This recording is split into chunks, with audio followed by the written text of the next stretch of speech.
Okay,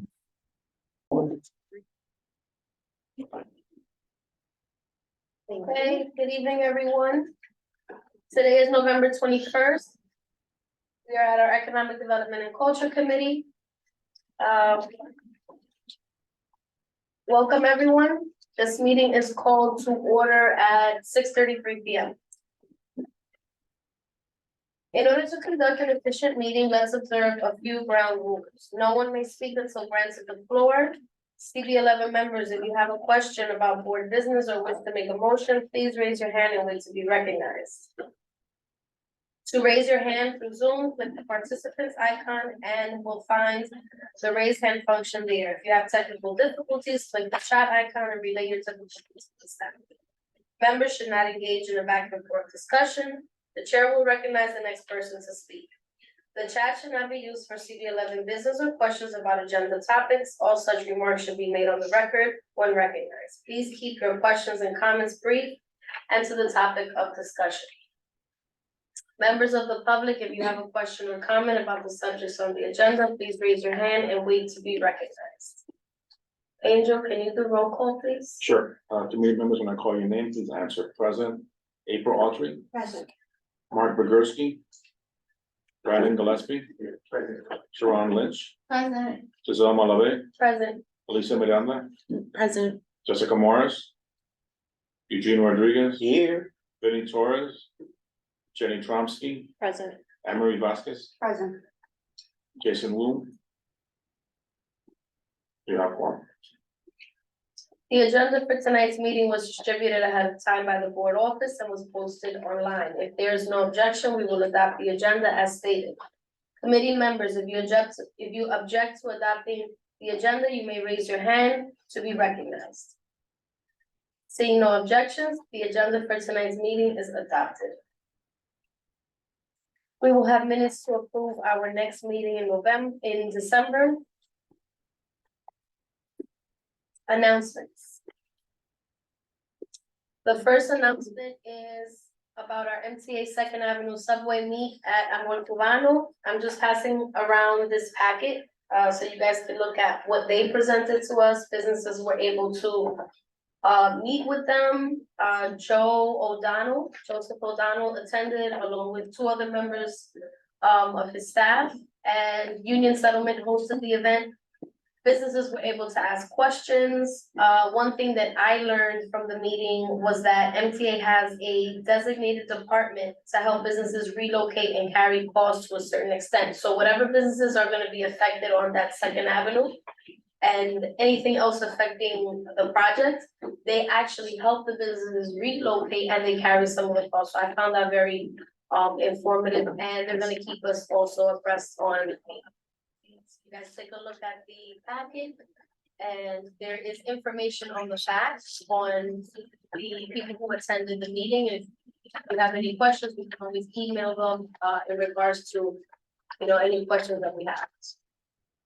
Our second announcement, on November 2nd at the Silverman College on 119th and 3rd Avenue, businesses were allowed to participate by providing catering to the attendees. So we want to thank the Puerto Rican International Film Festival. Xavier Santiago, our chair, is a part of this, so he was there in attendance, and that was a great way to market and display the businesses who attended. So thank you. Our next announcement is the Hybrid Kitchen has partnered with Santander Bank on a program that provides resources to early stage entrepreneurs with businesses in the food industry. Santander's Cultivate Small Business Program was created to help early stage entrepreneurs build and sustain businesses in the food industry with a focus on women, immigrant, and BIPOC owned businesses. The program is completely free, 12-week mini MBA for eligible entrepreneurs. Along with a food-focused curriculum, the program provides mentorship, industry expert advice, and small capital grants. They are accepting applications through January 14, 2024. The program will run from March to June of 2024, and applications can be submitted at the link provided. Our last announcement is the Integrational Jazz Power Jam, an ode to Maestro Eddie Palmieri, to be held December 2023 at the National Jazz Museum in Harlem and the Alianza Dominicana Cultural Center. Do we have Johnny online? She's on. Perfect. Hi, Johnny.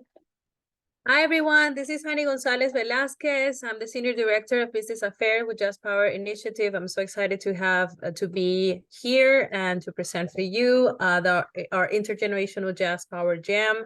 We have been doing the jam at National Jazz Museum in Harlem for a little bit over 6 years now, from 2017. And now in 2022, we'll open the second location at Alianza Dominicana Cultural Center. We always present artists from the community that want to present something new. You know, they're doing a new album, or they're doing some new work and they want to connect with the communities. It's especially in Uptown Manhattan. We always provide that avenue for them. And then at the second part, we invite some of the community members to jam with the band. So it's really, really fun. This time in December, on December 13th, which is a Wednesday, at 7 p.m. at Alianza Dominicana Cultural Center, we're gonna have all Latin high school Latin ensemble. I'm sorry. All City High School Latin Ensemble.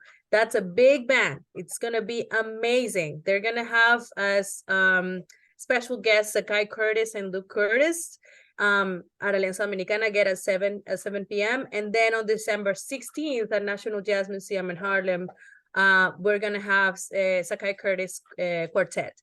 So, and that's at 4 p.m. I have sent the flyer for you, but I can share it again in the chat. So please, share with everybody in your network. We hope that you can join us as well. And it's going to be really, really fun. So, I hope to see you there. Thank you very much, Johnny, for your presentation. Any questions for Johnny?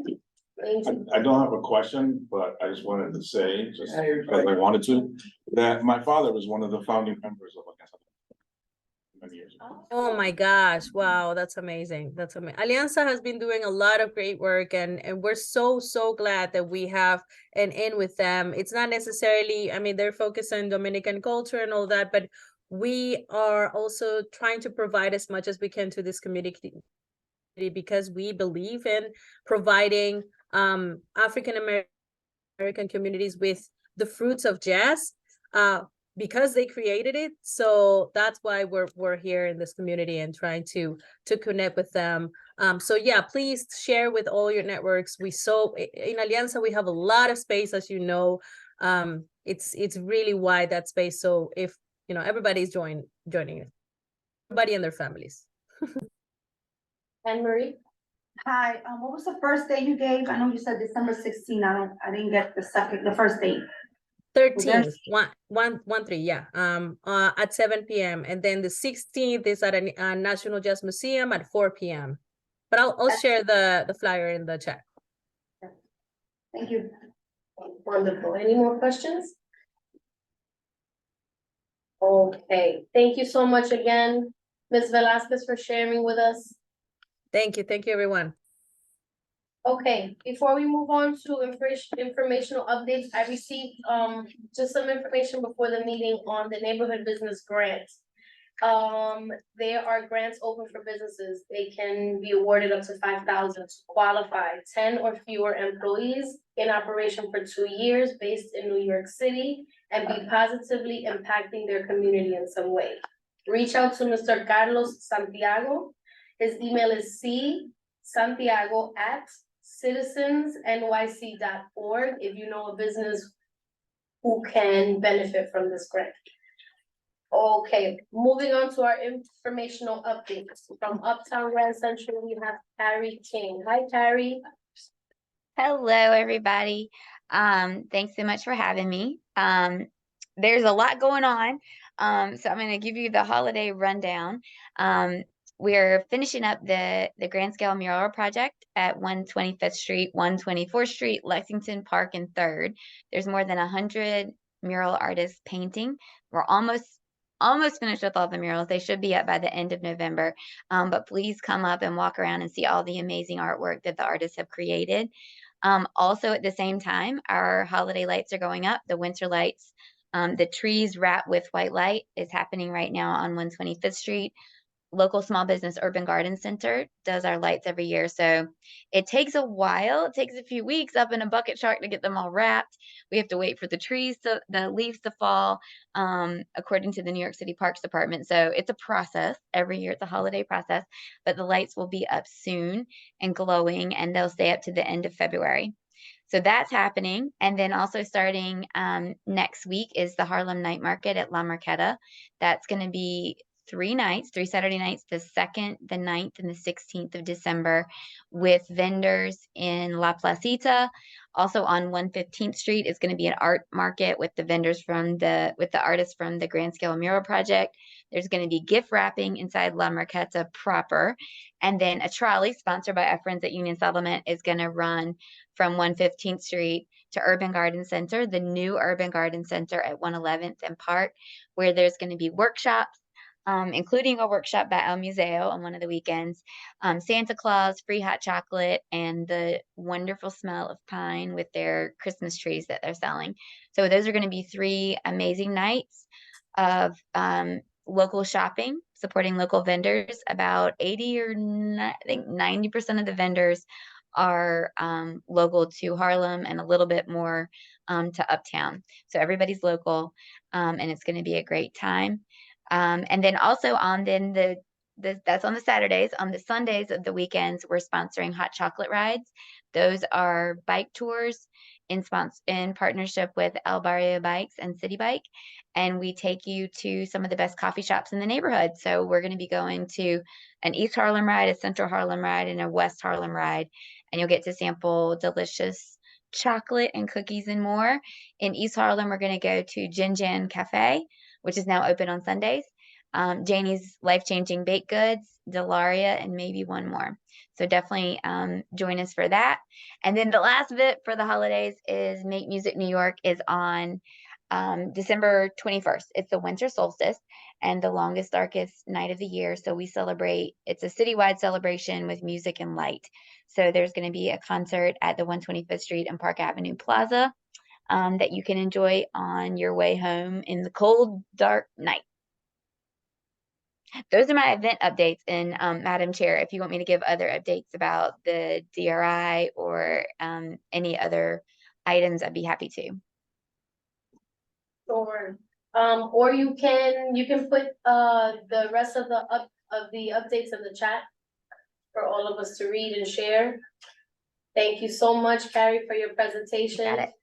I'm gonna open up the floor for any questions. Any questions for Carrie? Okay, thank you so much again.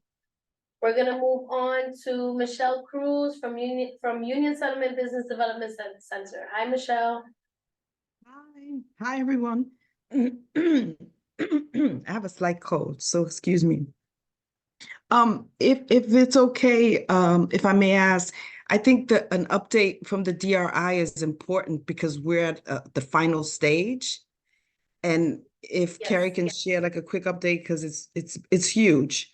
But I don't know if that's possible, but I think it's important for the group to know. Yes, go ahead, Carrie. And Michelle, we can tag team.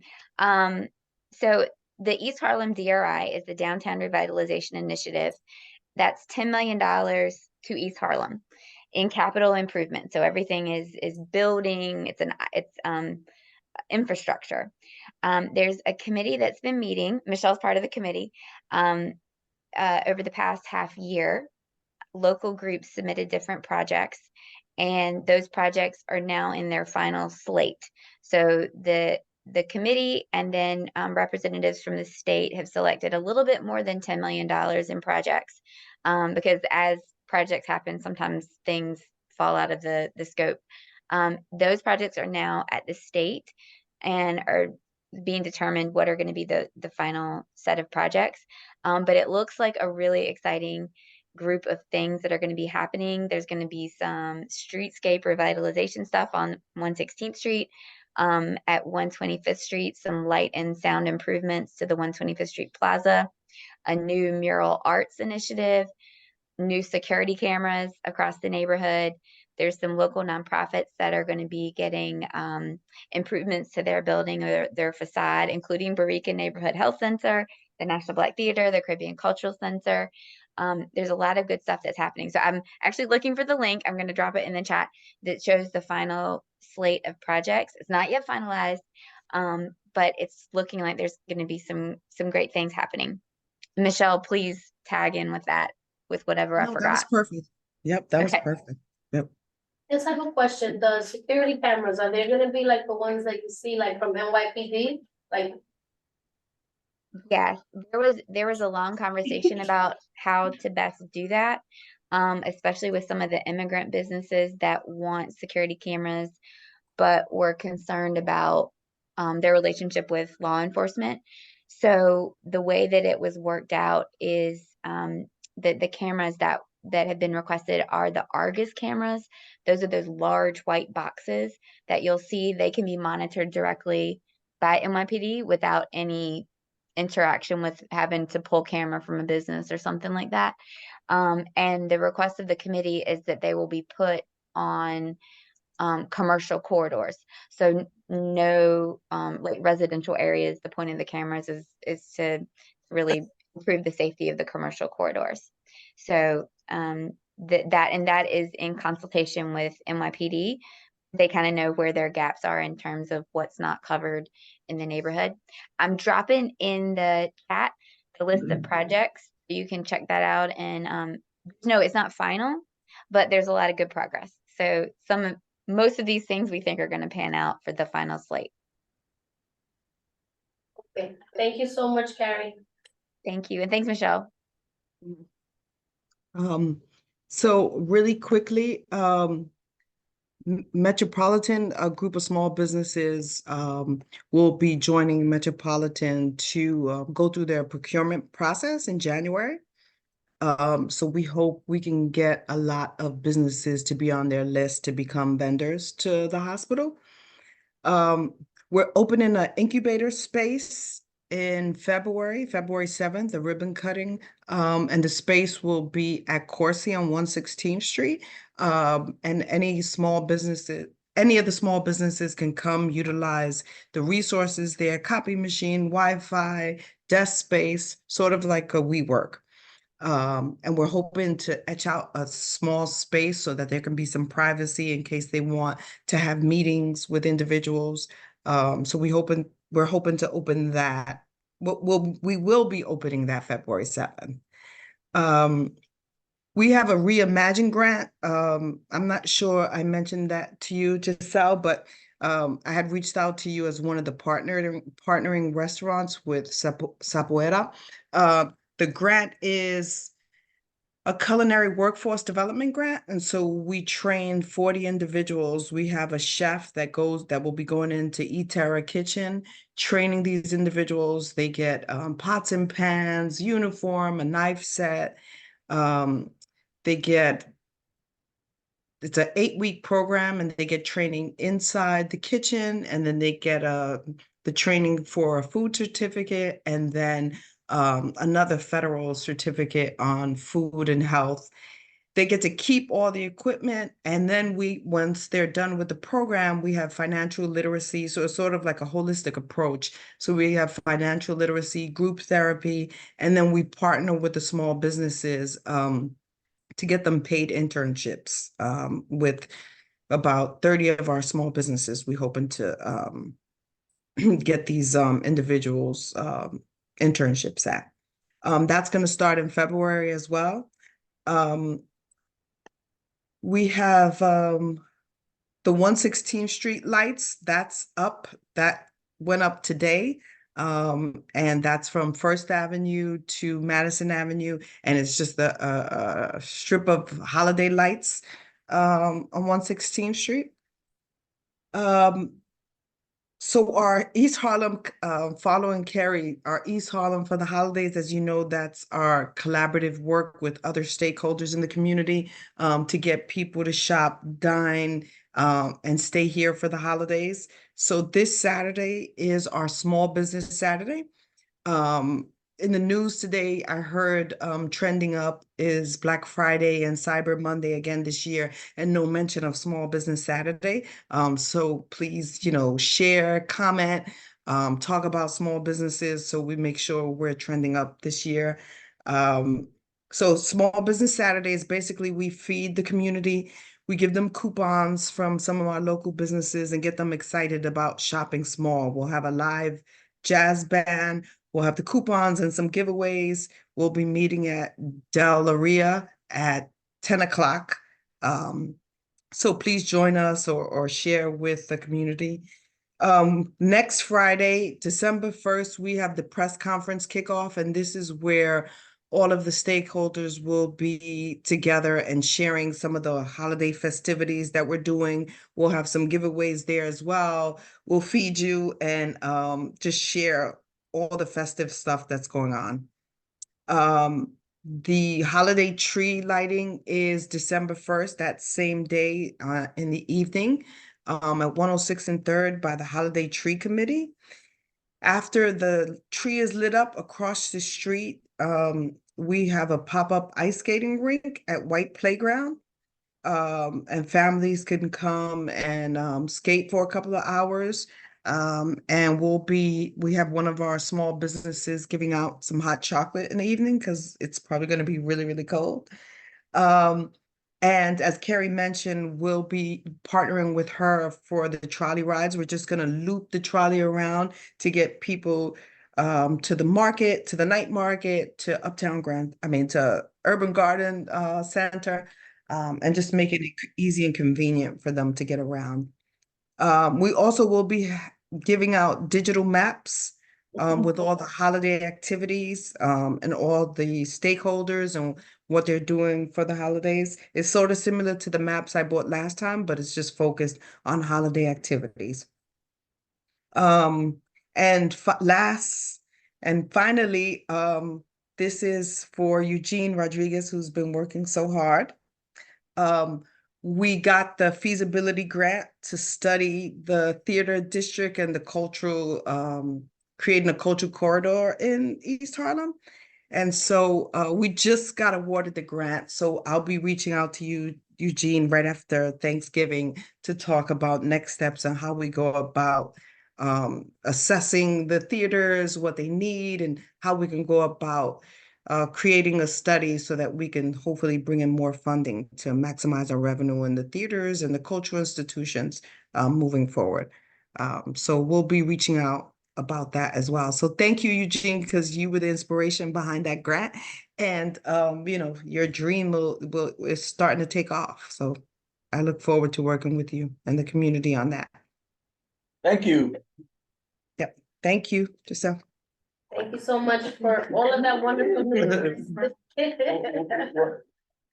clarify, what I asked her to do was find out how much each theater charges for rent. So that we could put together a package of what it would cost to rent all the theaters in the neighborhood.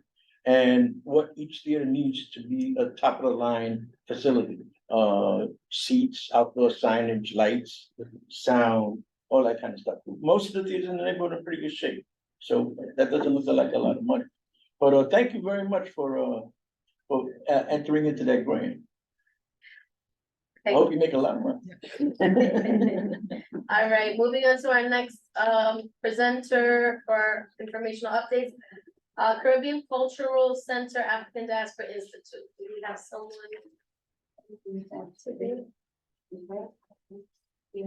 Okay.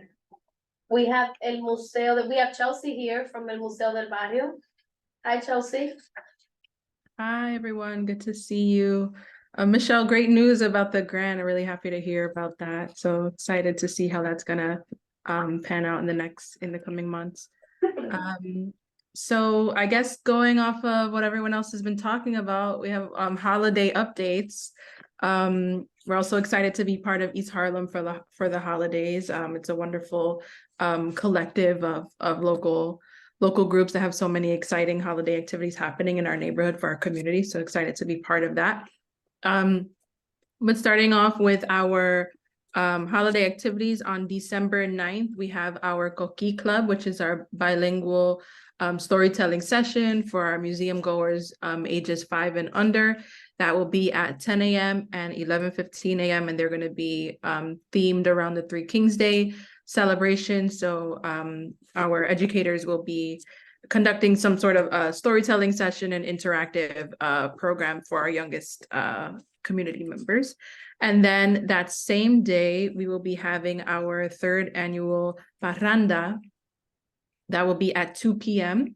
And more details will come out, so I'll share with the community board on what the details are for the parranda, but we plan to have it at 2 p.m. and do the same thing that we've done in the past few years, which is start at El Museo. Usually we'll start in the cafe, kind of have a little bit of a warm-up session, teach folks about the parranda tradition, and practice some of the songs, and then we'll all head out together as a group and walk through the community, make some stops along the way.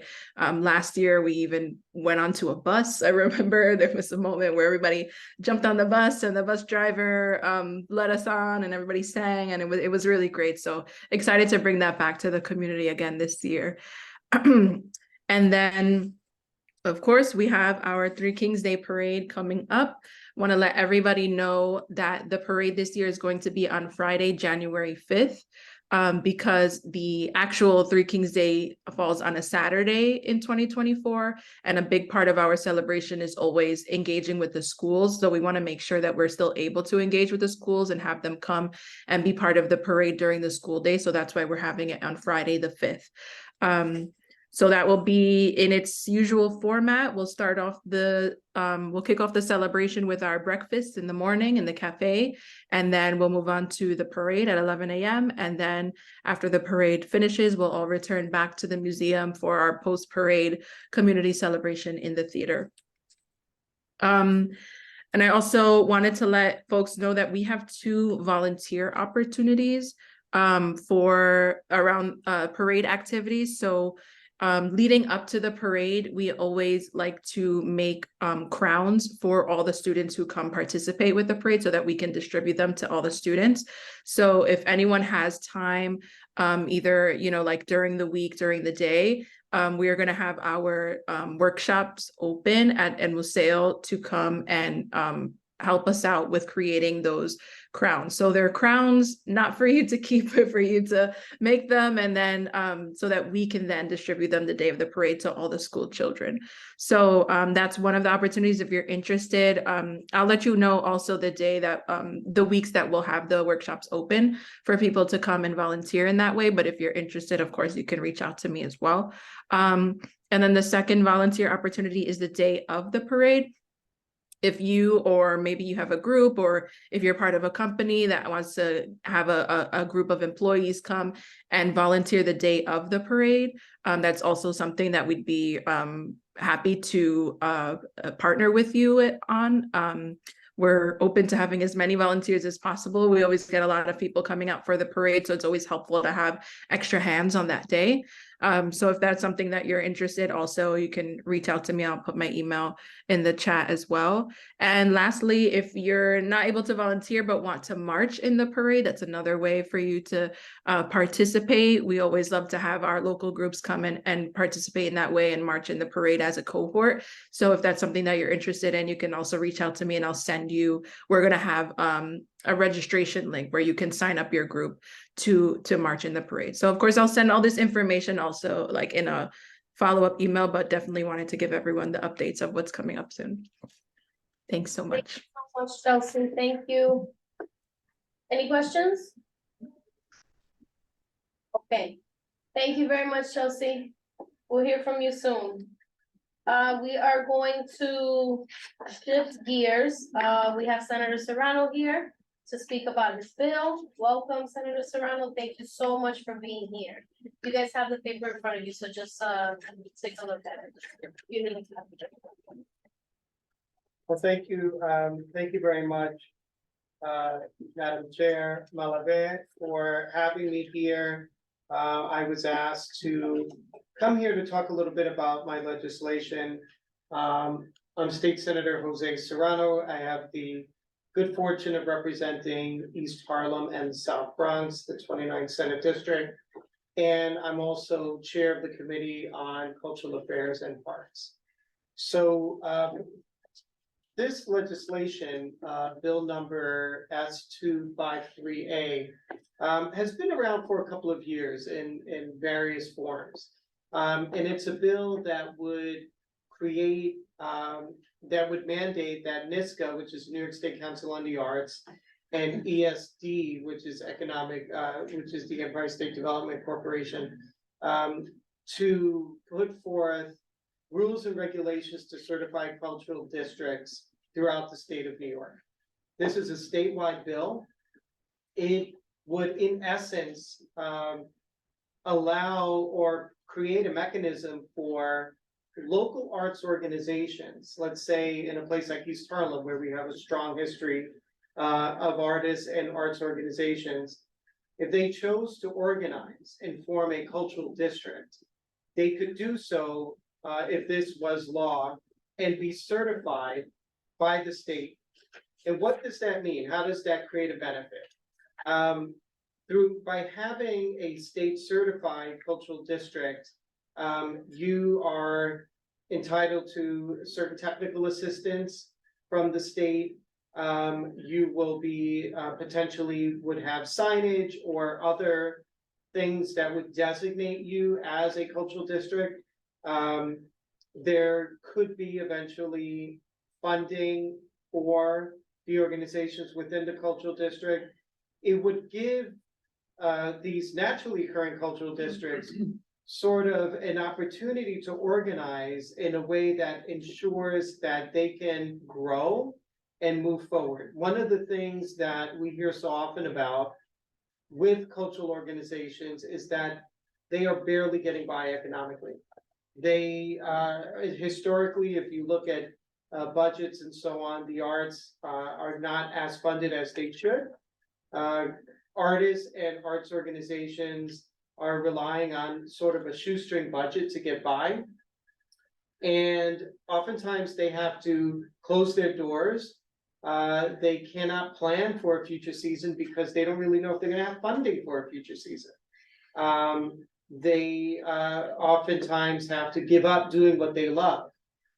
Now, studies have shown, and I'm sort of preaching to the choir here, I'm sure, when I look at Eugene, that studies have shown that the arts are of tremendous, tremendous benefit. And I think it's probably fitting why you've asked me, Madam Chair, to speak before the Economic Development Committee, is because the arts are a huge return on investment. So if you, state government, city government, federal government, any investment in the arts yields a much larger return in economic activity. So for instance, if you have a theater, let's say, you have artists who are employed, you have front of house staff, you have ticket booth folks, you have the people who design the sets, who do the costume design, who write the scripts, the dramaturg, the lighting designer. All of these different individuals are part of this sort of arts economy, even though they're not performers necessarily. In addition to that, let's say this theater has performances that people come to see. Well, after, they may want to frequent a nearby restaurant. They may take a cab to go somewhere. They may spend a week there doing other things in the arts and need a hotel. So there is a huge economic ripple that comes from a thriving arts community. So in East Harlem, it seems pretty academic when you consider the long history of artists and arts in East Harlem, that there should be a cultural district here, and not just in East Harlem, but anywhere in the state of New York. So my bill is not specific to East Harlem. It is a statewide bill. Again, if passed, if signed into law, it would compel New York State Council on the Arts, which is the funding mechanism for the arts in New York State, as well as ESD, to provide the criteria and the guidelines for forming cultural districts. I have heard a lot of interest in this bill. I know a lot of folks are very a lot of artist folks are looking at this as a way forward. Especially the smaller to mid-sized arts groups. You have some very large organizations, that's great. But we want to make sure that the mid-size and smaller arts organizations can remain whole, can find a way sort of to organize. And rely on one another through a cultural district, they actually have more power. They're able to go to their elected officials and seek more funding. They sort of have a collective, and with that is strength. So a little background on where the bill is. So it passed the Senate last year, did not pass the Assembly. The Assembly sponsor is Assemblymember Gunther. And she is she represents further north of the city around Monticello. And the way that the legislative process works, as we all know, is it would pass both houses, the Senate and the Assembly. And then it would go to the desk of the governor for her signature to become chaptered into law. Because it only passed the Senate this past year and not the Assembly, it is not going to the governor's desk right now. However, come January, when we start voting on bills again, we have the opportunity and the potential to pass it, not just in the Senate, but in both houses, and hopefully get chaptered into law. My hope is that we can work with the Assembly to find out what the concerns are that maybe are preventing it from getting over the finish line, and address those concerns. And that's sort of how the legislative process works, that we compromise, we talk, we figure out what we can do to make this palatable for all interested parties. So I feel very good about this bill. It passes the Senate with bipartisan support, which is always a good sign. But I'm looking forward to it passing in the Assembly, and I will continue to work with my colleague, Assemblymember Gunther, to ensure that it passes on that side. And then of course, hopefully the governor will sign the bill. So I'm sure I'm missing things, but if there's any questions, I'll be more than happy to answer them. Thank you so much. Yeah, do you have a sense of what the concerns are? I just don't know anything about the history of the bill, so Yeah, it's hard to really put your finger on it. I think I don't think any of the concerns are huge. Again, it passes the Senate pretty unanimously. There are so many bills that get introduced every year in both houses, thousands and thousands of bills, and not all of them get through. Some of them have very strong opposition. Some of them maybe just need technical tweaks to get them over the finish line. With this bill in particular, we've been working a lot with the New York State Council on the Arts to assure them that this is a bill that benefits the entire arts community statewide. And I think that is one of the things that in both houses, the Assembly and the Senate, that we need to do a good job of sort of explaining how this is of benefit to the arts community, and we will actually expand it and enhance it. So a lot of times I can't give you, a very focused answer on what is like the one thing that's holding this up. I think it's, like anything else, once you have that groundswell of support, then things start moving. So with that, I think with this one, if we are able to get more eyes on this legislation, if we are able to get more people talking about it, more understanding of how it's impactful, I think people will then have the bandwidth to look at this more. I will comment on a side note that, on a positive note, that for many, many years, and I've been in public office for going on 23 years now. So it's been I know it's been a long time. It's been a long time, showing my age, but Eugene remembers. But there was a time and a place where the arts were very New York City focused. They were very city centric. And when I was in the city council for 3 years, and I was chair of arts and culture there. And when I was elected in 2004 to the Senate and became chair of the committee on a statewide level, I was really surprised to see how little movement and action there was on the arts statewide. you know, we were sort of looking at New York City and saying, yeah, they can handle that, they're good with that, they have the funds for it. But the New York State arts funding budget was minuscule compared to the city. So you have the 5 boroughs of New York City outspending the entire state of New York. So one of the things that I've been happy to see is that there is more of a geographic diversity in the interests of the arts. A lot of that has to do with maybe turnover in the Senate, in the legislature, with new folks getting elected, folks maybe who have a background in the arts or maybe have seen firsthand how impactful it is.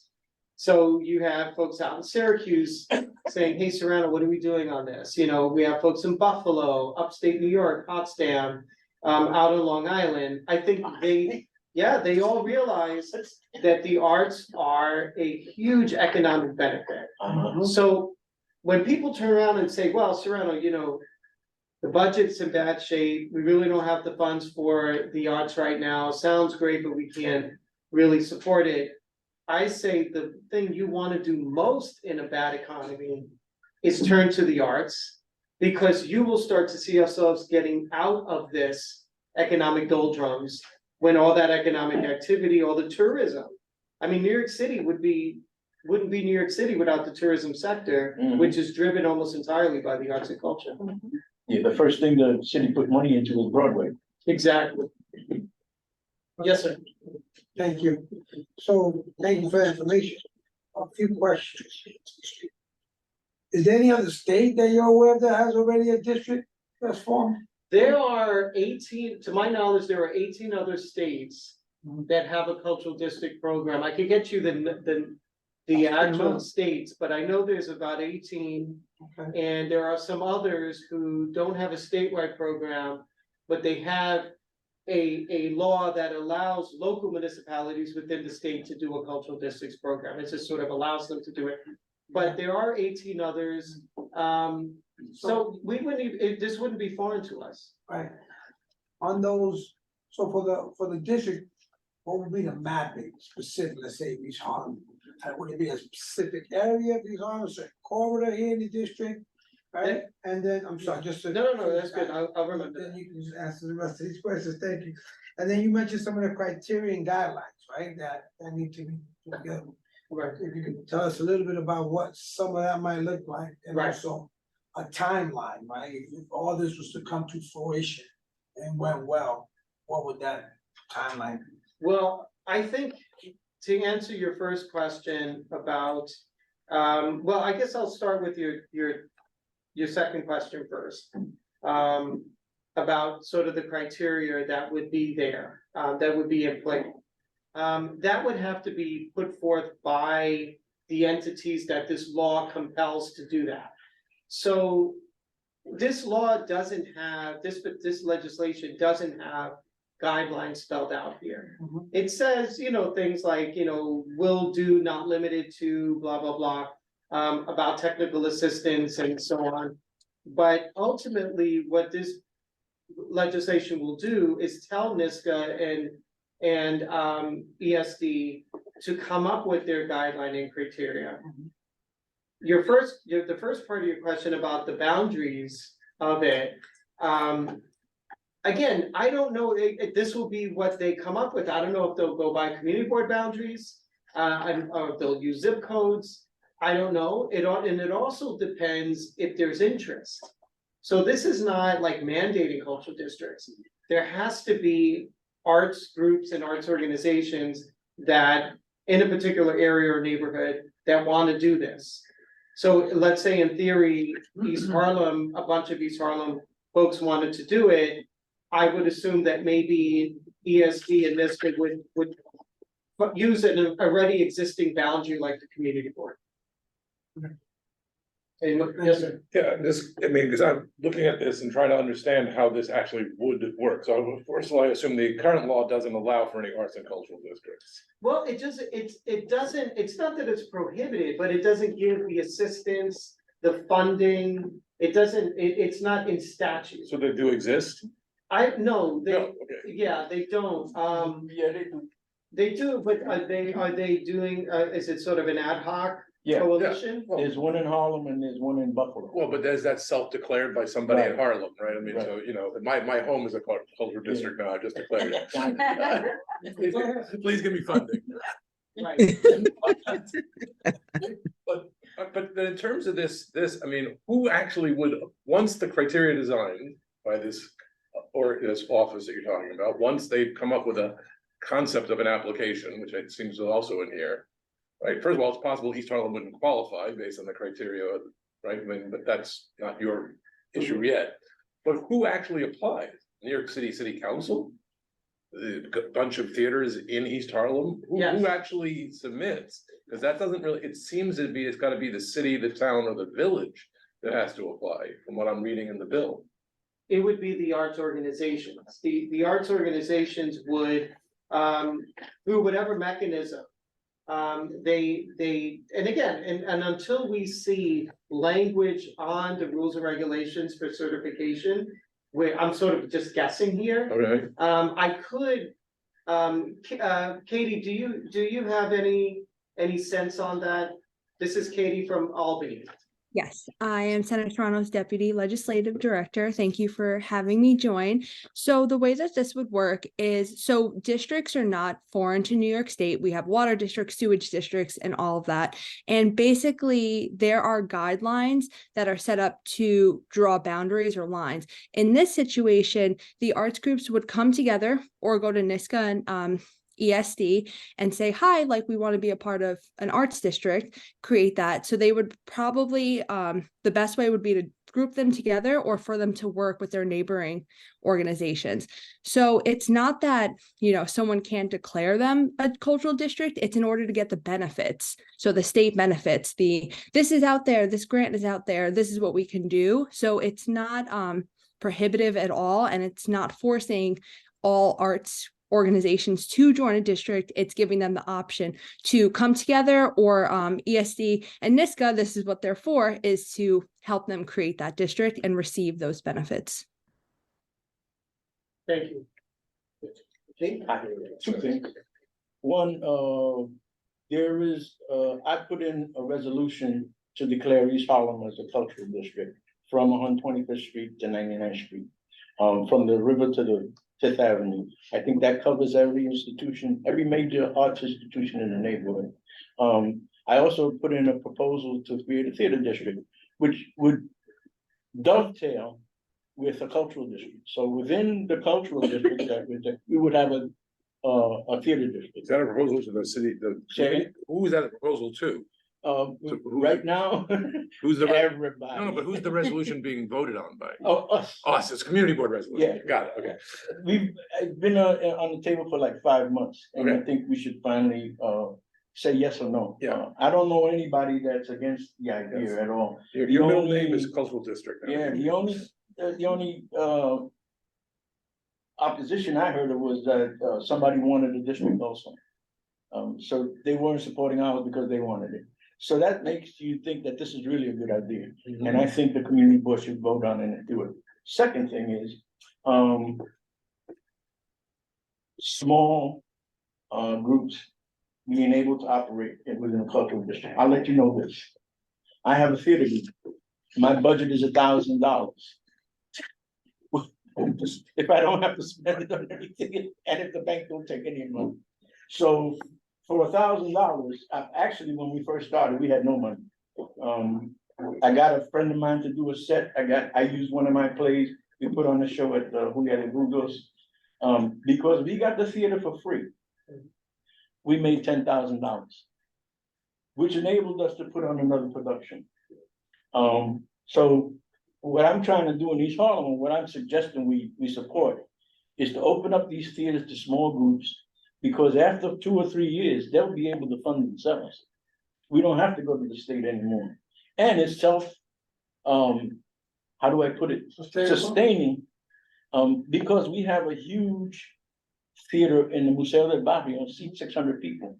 If you can fill that theater up, you have to go to Broadway. Matter of fact, we'll make you go to Broadway, because then whatever that show makes on Broadway, we pump back into the district. That's how it's safe sustaining. I think about every 5 years, will be able to produce a show like that. Last point is that the Shakespeare Festival began in East Harlem. Chorus Line did their first shows in the Museo del Barrio. And now Chorus Line funds the Shakespeare Festival. They got like 4 or 5 other Broadway shows that pump money into them, because 10% of whatever the show makes net, not gross, I'm sorry, gross, not net, goes back to the originating theater. That's how they funded the Shakespeare Festival, which we could do here too. So that if we get enough funds for, and I'm thinking we should do something like the Broadway Theater Development Fund. Yeah. So that what the Broadway Theater Development does is make sure each theater has production. And we could do that here, and we have 5 theaters to work with. If I could comment on that, Gene, I agree with you 100% on everything. But as an elected official, Yeah. while I do appreciate your vision for the arts or theater district becoming self-sustaining, I do believe that inherently government should have a role in supporting the arts. That the grant making ability, and again, to augment what you're doing, I think it sends a very powerful message to the rest of the city, to the rest of the world, that we as a society view the arts as foundational, which is, I think, at the heart of what you're saying, that it can, and you mentioned the Shakespeare Festival where they, brought free Shakespeare out and all that, but they still had to make ends meet. Yeah. But I do think that the arts funding over time has been abysmal. It has not kept pace.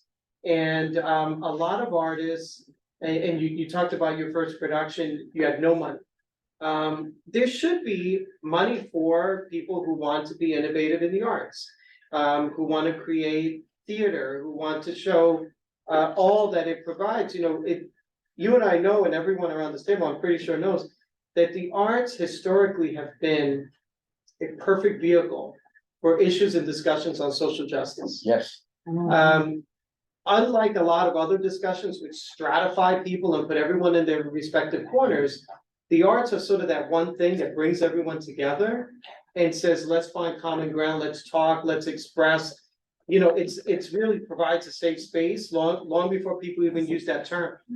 So I think it's very organic and natural that we have a thriving arts community, and we as elected officials, we should be responsive to that, responsive to you and what the other artists are doing here. Thank you for that. I'm just gonna, before you raise your hand, Mark, I'm gonna recognize Jessica Morris and another hand in the chat. They've been there for a while. Jessica? Hi, Jessica. Thank you, Giselle. You can hear me in the room, all right? Awesome. Yeah. Good. Sorry, I'm not there. I'm actually up in Senator Gunther's district as we speak right now. Yeah, right. I'll give her a nudge, I guess. So I serve as a member of this committee and Community Board 11. I also co-chair the Planning and Urban Design Committee of AIA New York, and there's some overlap, Senator Serrano, with some of the drivers of this focus on arts and culture. I think we know that arts and culture support health, creativity, history, and the idea of community cohesion is something that's really important, and that people are able to understand what it means, and not just the economic benefits, but mental health and community cohesion, a place where people feel togetherness after they've experienced something through the arts and culture together. So I think it's a really incredible and powerful potential, not only as a sort of a placemaking vehicle, but an economic driver. And I think not just the production, and I second everything Eugene has to say here in support 100%, but these are physical places and often assets that are very difficult to maintain and utilize well, which we know. Furthermore, I'll say that where culture is rich, it's often BIPOC communities and places that have been historically disinvested. That's where you get artists that come together around culture because there's an affordance of place that endures and maintains. So if there's a way to recognize, and maybe it's some sort of a mapping exercise, but where there are concentrations of arts organizations locally throughout the state in smaller cities and towns, and what those who those communities are comprised of as a measure to point to sort of how supportive this would be for communities that really need to anchor in their authentic identities as economic development happens, and there are risks for change that looks like something other than what's cherished. So I think it's an incredibly important way to, and I would just say, I would hope that NISCA can find a way to make the boundaries flexible, because as we know, the only constant is change. And for an organization who's a part of something, a coalition at the heart of a movement in a certain neighborhood that becomes a cultural district, to be on the other side of the street and somehow be outside of the boundary, that would be a shame. So I think with things like bids where you get hard lines that kind of cause problem. Arts and culture are inherently about this fluidity. So if there are ways to concentrate the affiliation, but make those boundaries and edges able to absorb the growth that will be a part of some of these economic drivers that are embedded in arts and culture, I think it would be beneficial from the get-go to have it not be so hard and fast, and really be flexible to evolve with these places and anchors to communities as they grow and take advantage of the potential pipelines to benefit. So I co-chair, yeah, so let me know if there's anything. I'll connect with people at your office. Would love to have you share some insight on this work in the future, but I think it's really, really incredible. So thank you. Go visit Assemblyman Gunther's office, since you're up there. I will. I'll stop by tomorrow.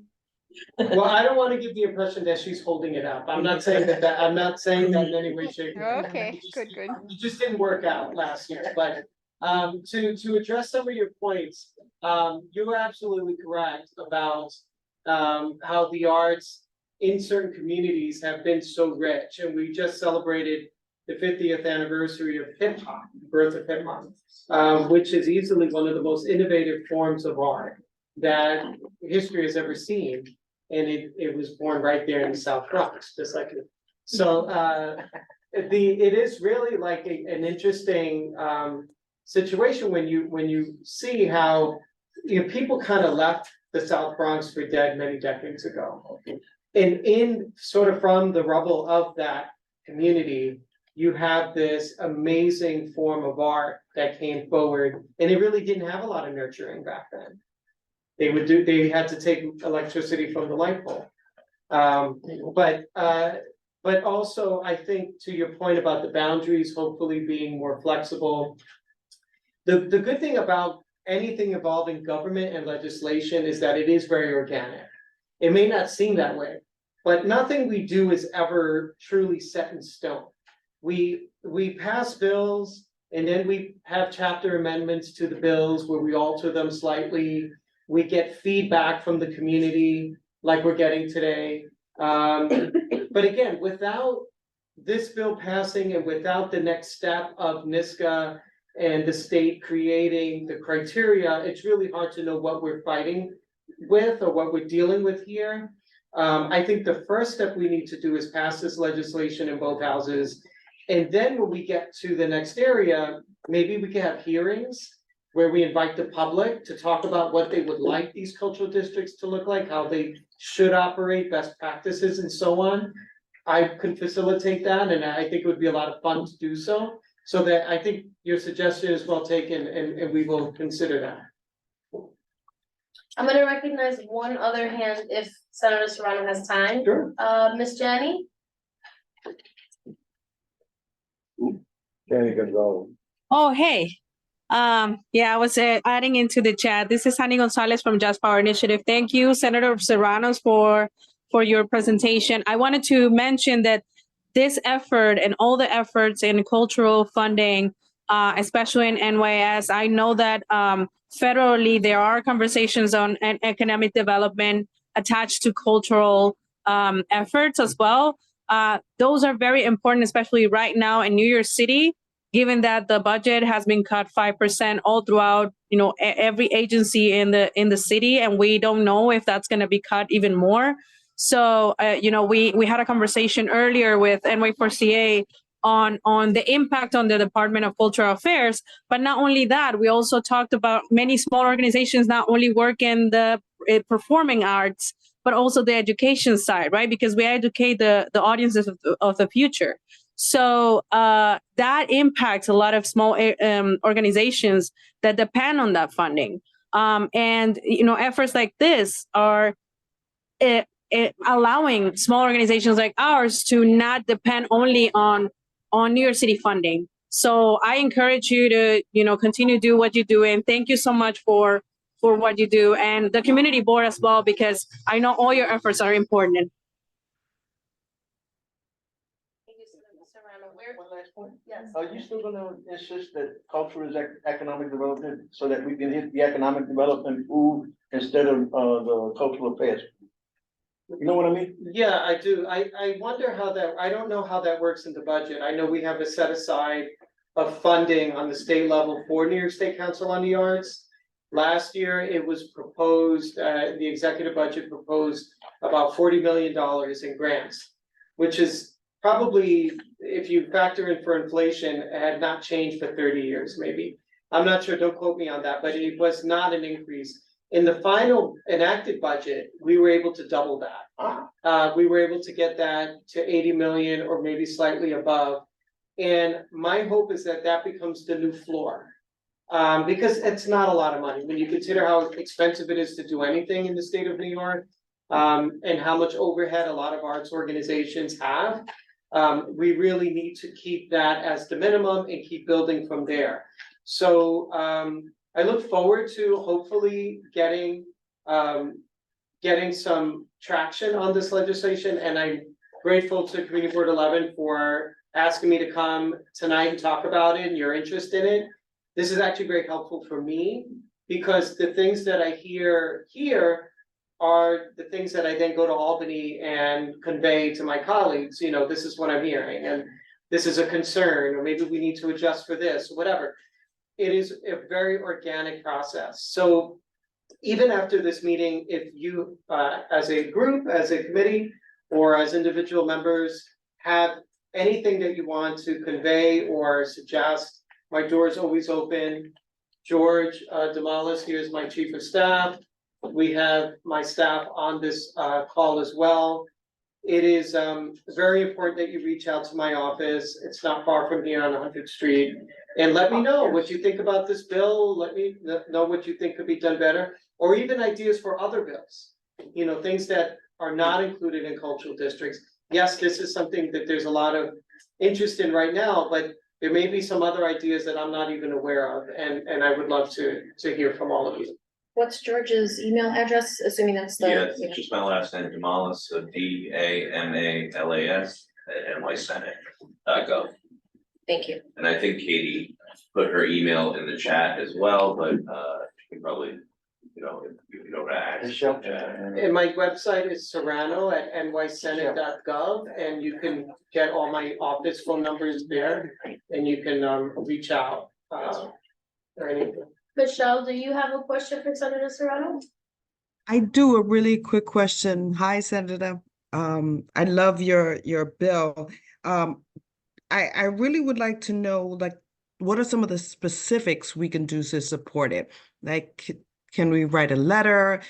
Is there a hearing before the voting that we can testify at? What are some of the things that we can do to support it? All of the above. Thank you, Michelle, for that. All of the above. For instance, on the Senate website, when you look at the bill, there is something you could click on to voice your support for a bill. The Senate website has become more interactive.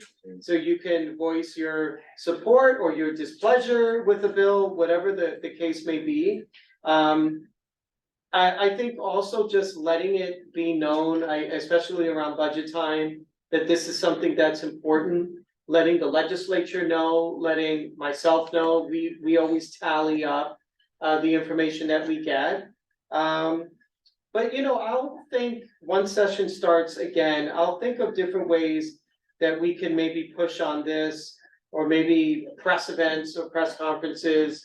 Last year, when we were, well, not last year, but in March, when we were working on the current budget, and again, the proposal was for a very low $40 billion for state arts funding. We had a big press conference up in Albany, and so many of the arts world came up, individual artists. And we held a big press conference in the Capitol. And so many elected officials sort of, it became, front burner for them at that moment. Like, wow, look at this huge crowd that came up from the city or from other parts of the state. And I think it had a huge impact on the final enacted budget, because when it comes time to negotiate these things, things sort of fall off the table if there isn't a lot of support behind it. Even if it's a fine issue, if there's nothing inherently wrong with it. But if there isn't that groundswell of support, sometimes it doesn't move. So we'll brainstorm on different ways, but I think for the meantime, just sort of letting your voice be heard, sending emails, phone calls is certainly a good way. And if I could just add as well, most likely not, senator is probably your senator, or, if not, if it is Senator Clear, or if you're assembly member, you want to voice your approval for this legislation to them and let them know this bill exists, and see if they can also co-sponsor or support it as well. I think the senator said the more support there is for the bill, the likelihood of it passing. Yeah, co-sponsorship is very important, to George's point. And also, we, as an office, we get phone calls every day about other people's bills. Yeah. And we like to hear it, because a lot of times, there's so many things going on. This is very helpful when we get constituents calling saying, hey, are you aware of Senator Myrie's bill or Senator Clear's bill? This is good bill. I'm like, oh, right, this is good bill. We'll read it, we'll sign on. So it does help. I just want you to state on the record so everyone has it, the number of the bill, the name of the bill, so we know exactly what we're looking for. When we get on the website or when we advocate for support this bill. The bill is Senate, which is the way that we write it is S253A. So it's an A print, which means that it's been, all of this information is here, but it's S253A. And if you go to the Senate website and you do a search for S253A, you will find this bill. And it is, the title of it is, it's an act to amend the Arts and Cultural Affairs Law and the Economic Development Law in relation to creating the Arts and Cultural District. Boom. Thank you so much, And I Senator do think Serrano. Katie put it in the chat as well, so anybody on Zoom can also just go directly to the link. This bill doesn't create funding, that's a different effort you're making to Right. create the funding. Right, and this is how a lot of bills like this, that they start this way, they start with that, because that'll freak everyone out. Like, if there's a huge pot of money in here, then the opponents could say, we don't have the funds for it. But if we get this together and we get the sort of the criteria set, then it becomes, I think, a natural next step to request funding for it. So I do feel good that if we were to get this done, that we can also back it up with some funds. Yes, if I may interject, the goal of the next step would be to eventually set this up for funding. We're setting up a mechanism in which there can be a house for funding because you can't really just throw money into something. We're trying to create a home for extra technical assistance in order to deliver this funding to the right groups. Isn't there an implicit request for funding of at least one staff line though at ESD? Like if by saying, you know, organizations can apply to ESD, you're either asking someone to take on more work or, you know, like shift around the roles or add a staff line. I just don't know how to read it, so. I think eventually, yes, but I think the presumption, and Katie, you could correct me if I'm wrong. The presumption is that they already have the capacity to at least create the criteria. And then once the criteria is created with the current staff level that they're at now, then I guess there would be a determination if it's not sufficient. If there need be more staff or other technical assistance, there would have to be an increase there. Okay, thank you so much, Senator Serrano, for your time. So we can reconnect with you in January once your meeting is started. Thank you so much. Thank you, Madam Chair. Thank you for having me, and if there's no other questions, I guess I'll let you get on to other business. Thank you so much. All right, Thank you for coming. thank you. Thank you. Thank you so much. Happy Thanksgiving. Thank you as Happy well. Thanksgiving. Okay, we will now hear from, is anyone here from El Barrio's Art Space? No. No, okay. Good night. Our presentation and discussion, which the first one was Senator Serrano, the second one will be an informational presentation by Con Edison, Barbette Larison. Is she here? Yeah. Okay, hi Barbette. Hi, I'm right here. Thank you so much. It's Barbette Larison. How are you? Good.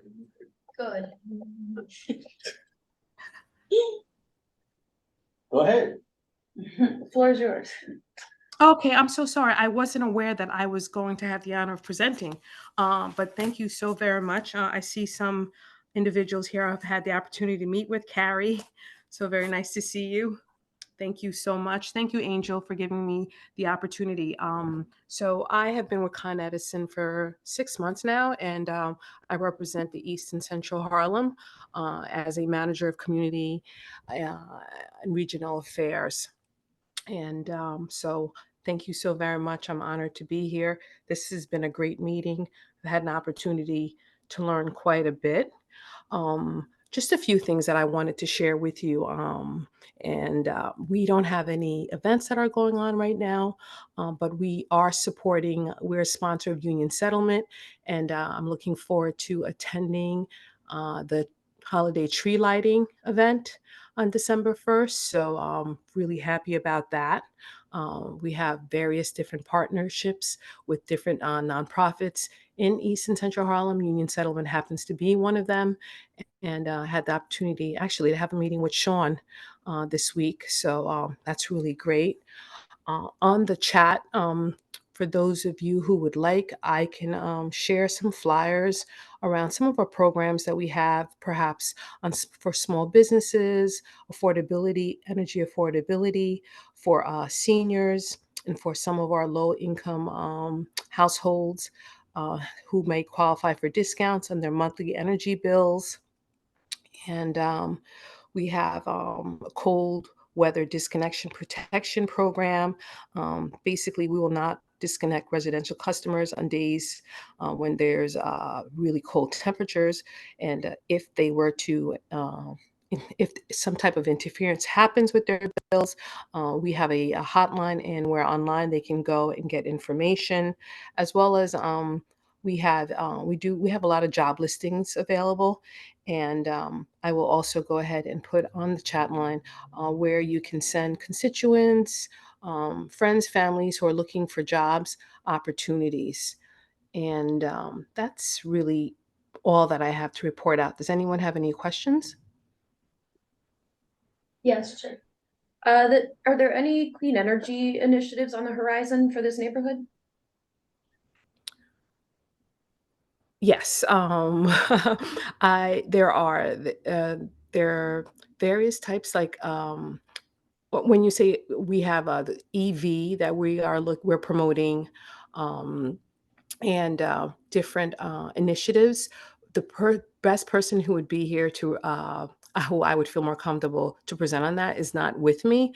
But what I can do is at our next meeting, I will have someone join me and who can talk on that. Or if you'd like, go ahead and please put your information in the chat, and I can have them reach out to you. Would that be okay? Yeah, that's great. Sure, and Barbette, if you can put your information in the chat, please, along with the flyers, that'd be helpful, thank you. Yeah, I'm just about to do that right now. Okay, if there are any questions for Barbette? Seeing none, Jessica? Is that? Yeah, it's a Sure. question. Yeah, a question for Barbette. It's more of a statement and sort of an open question. Appreciate your being here. Whenever there's a representative from a big monster like Con Edison that recognizes you exist in a community, in a place with people who care, and I think energy is one of those things that we don't really see how, in our daily lives, but it's everywhere. It's sort of intangible goods, but really is vital. I know the Environment, Parks and Open Space Committee, which is another Community Board 11 committee, hosts an Earth Day event in April, and I do some work with the East Side Environmental Justice Consortium, which has a number of clean energy participants. And so the fact that we know you're here and how to connect with you, I really appreciate that. So there's no ask yet right now, but to know how to get in touch potentially in the future as a point of support relative to energy, how we can plug in to some of the programs, pilots, and potential that Con Edison may offer here in the community for various environmental justice efforts with different types of organizations. You're a great point of contact. So thank you for joining us. And if you can put your information in the chat, would love to have that in the Rolodex. Thank you. Thank you, Jessica. Yeah. Can you hear me? Yes. Can you? Okay, perfect. I'm sorry you went out a little bit, Jessica, but I did definitely catch the gist of your statement. And yes, thank you so much. We have partnered. We are a REACT, and internally, Con Edison, we have a working environmental justice working group, and so this is very important to us, and we take that really seriously. We do have different clean energy initiatives. Partner with the Wildan Academy. I don't know if you're familiar with this. Anyone familiar with Wildan? You're cutting in and out, No. Barbette. Okay, I'm sorry. I thought the connection was cutting in and out on your end. Can you hear me? Yeah. They can't hear me too well. Okay, I will go ahead and put my information in, and thank you so much. I guess my connection's a little choppy, so I don't want to deliver a choppy message, but thank you, and I will put all the information in the chat. Thank you, Barbette. You still want to ask your question then? Or? Yeah, hello. My question is, I see that you mentioned that you sponsor some of your union settlement events as well as some nonprofits in East Harlem. How does that work? How does a nonprofit that applies to get sponsored by you guys? Or an I'm sorry. event? You went in and out. Can you repeat that? You mentioned that you sponsored an event for Union Settlement and some other nonprofits in East Harlem. How does that work? Correct. Yes, Union Settlement is one of our partners, and we have partnerships. We support various nonprofit organizations, and it's by invite only. We have 3 pillars. We recently realigned our focus for our giving, and if that organization falls within line of our focus which is social justice, clean energy, and creating workforce development in green and STEM. We will invite that organization to submit a proposal, and from there, that's how the grant process works. So they have to get in contact with you to submit a proposal?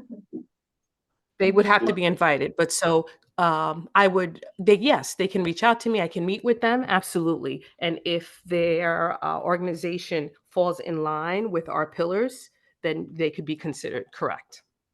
Okay. Thank you, and thank you, Ms. Bartlett.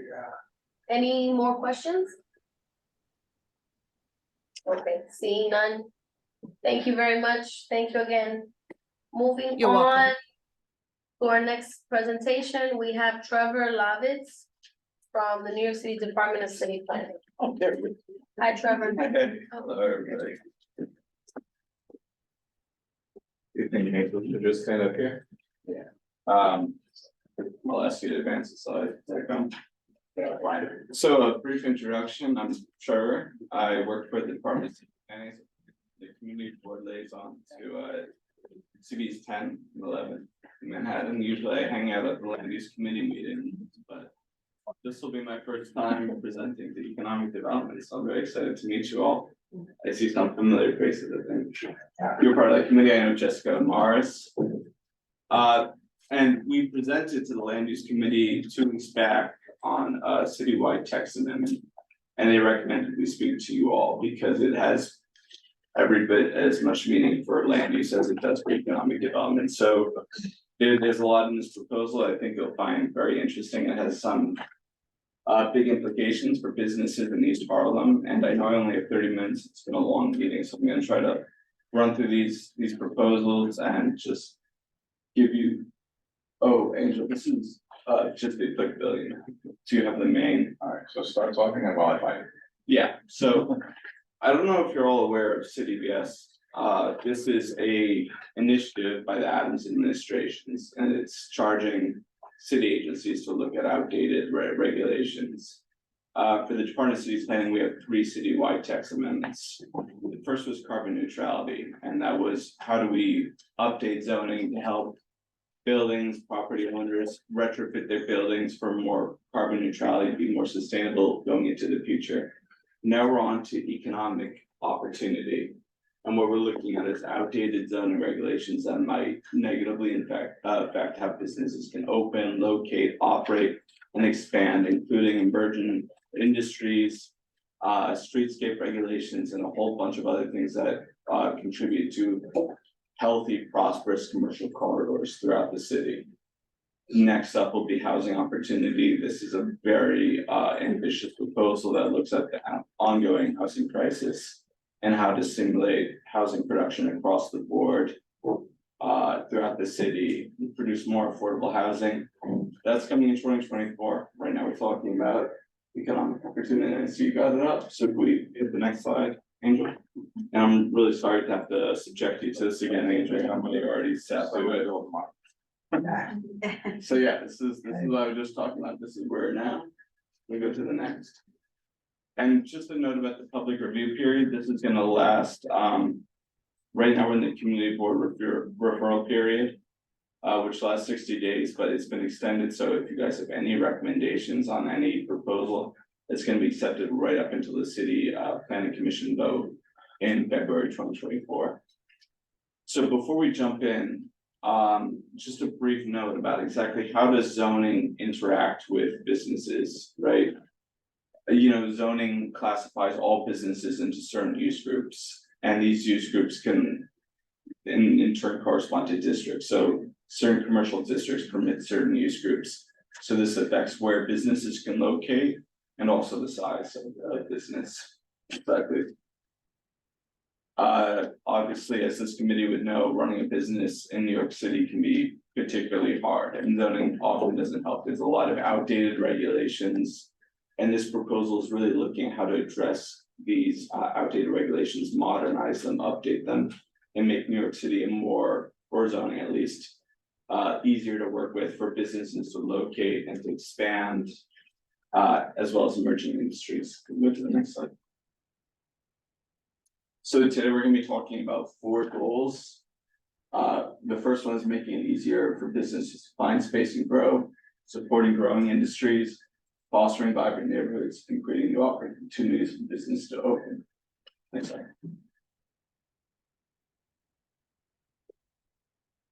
So before we do all that, we just want to do a quick overlook at existing conditions in CB11.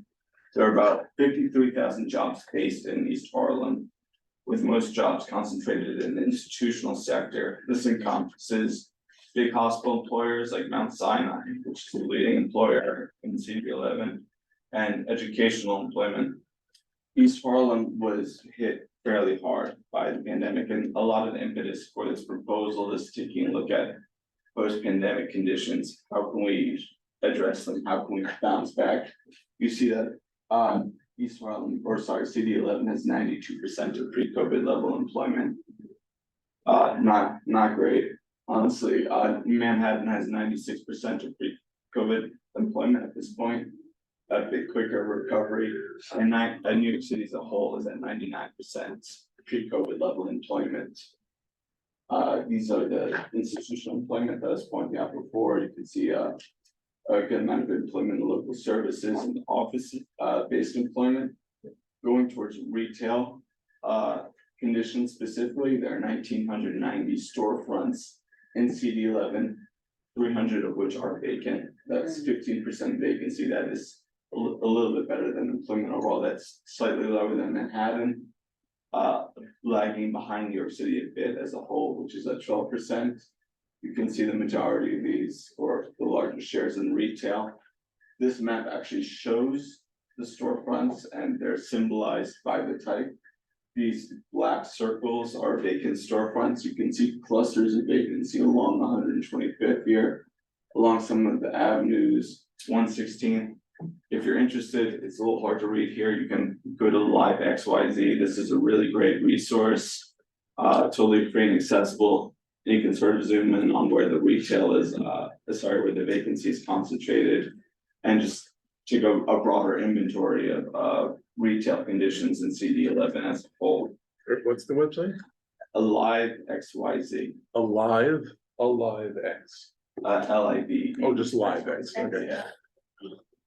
Oh, and I should have mentioned at the start, Jose Trucio, CSUB Manhattan team leader, is also on it. He's got the panelist permissions neutral to word, so he might be timing in at certain points.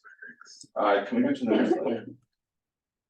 So as I mentioned before, the first goal is to make it easier for businesses to find space and grow. This is the biggest goal. They're not all gonna take this long for me to run through, so don't feel like this is gonna take forever if this one keeps going and going. Can we go to the next slide? I'm gonna dive into the proposal specifically. So the first proposal addresses that reactivation of vacant storefronts. Some storefronts are technically non-conforming. That's to say, they're in residential districts that don't have a commercial overlay. And so the storefront isn't really supposed to be there under zoning. It's grandfathered in because it was predated the 1961 zoning resolution. In such cases, if a space is vacant for longer than 2 years, it cannot legally reoccupy, right? There is a provision in the zoning resolution that allows these spaces to reoccupy, but they're sort of constricted to certain categories. Right now, it's in R1 through R4, up to R8 residential districts. But historic districts and high density districts are excluded. And what we have here, this cleaners, this is 138th and 5th in CD11. This does not have a commercial overlay. It's in an R8 district. That's a high density district. There's a good number of high density districts in CD11. This has been closed. So if this were to remain closed for 2 years without a new tenant occupying the space, it couldn't legally reoccupy. So can we go to the next slide? This map, what you see green, this is expanding the divisions of this section of the zoning resolution to CD11's high density districts and historic districts. So even if it's vacant for more than 2 years, it could legally reoccupy. So you see your R9 districts, your R8 districts. This is gonna expand the provisions to those, and we think this is gonna help combat retail vacancy in Madam Chair. CB11. I'm sorry to interrupt. I would benefit from, like certain terms being clarified or whatever. I could save those till the end or ask as we go along, what's better, what's best. If it's a simple, like, technical question on one of the Yes, if you terms, could clarify, just so we can all. yeah. Yeah. So, reoccupy, does that mean it can't be occupied by the same person who left it vacant? Or it can't be occupied period by anybody To be else? marketed to another tenant for any tenant, to reoccupy the space. So if it's vacant for more than 2 years, that storefront is all full up. It's not available to literally anybody else Any on the tenant, planet? yeah. Okay. And what happens? It stays like that? No, but those are for the ones that are already sold residential, not the C overlays, right? That's not for commercial overlays, Okay, that's got it. correct, that's for ones that are technically not. I Right, mean, there aren't, you're suggesting that proposal allows actually Right. the occupation as such. Right. Even if it's over 2 years, correct? right, so for storefronts that don't have a commercial overlay, that aren't in commercial district, that are just residential. That aren't in current zoning regulations on specific storefront, if they're vacant for more than 2 years in these high density districts. They can't really reoccupy and they could get. That's perfect, but that was being proposed. What's being proposed is it expands that provision, so these can reoccupy. They carry it. Yeah, and all these green shaded areas. Thank you, continue. Next slide, please. So, I don't know, if this is well known by the committee, I imagine it is, but in residential districts, ground floor retail is usually facilitated by commercial overlays. There are 2 types of commercial overlays, it's C1 and C2. These permit ground floor retail, sometimes second floor retail. The issue is that C1 and C2 overlays, while they're functionally the same, they don't allow for a consistent mix of businesses. C1s are more restrictive, C2 allow for a broad range of use groups. And this often doesn't make sense on the ground. We have here an example, this is 116th between Lexington and Park. We have the C1 overlay ending right here on the right, C2 overlay right here. The storefront on the right could not have the same range of tenants legally as the storefront on the left. We want to create a sensible mix of uses and sort of flatten the disparity because it sort of precludes some of these storefronts from bringing on a sensible range of tenants that are totally appropriate in a ground floor retail context such as this. We'll go to the next slide, Angel. So- Definition overlay?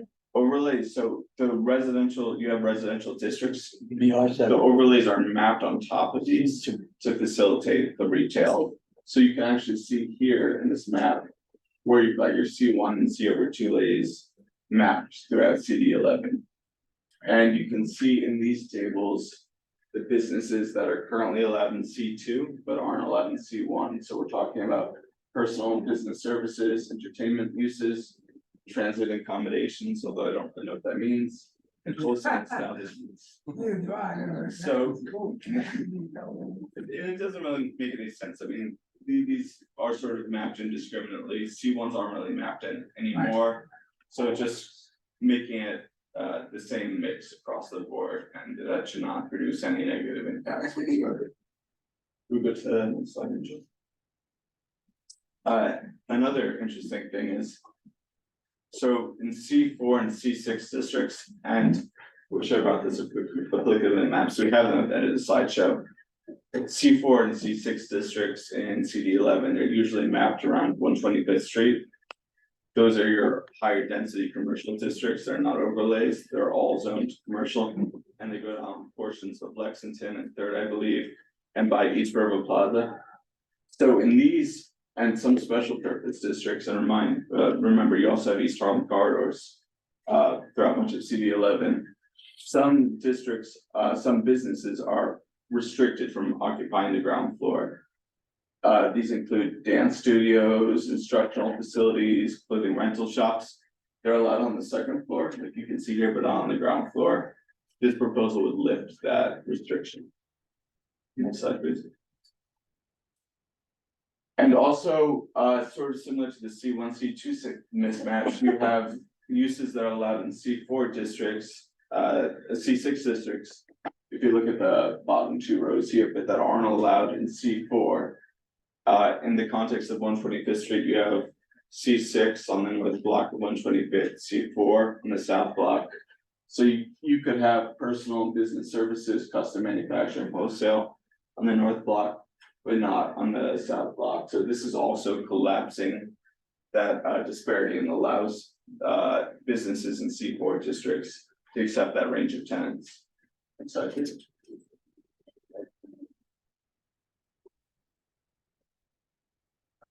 on to proposal 3, expanding opportunities for small scale clean production.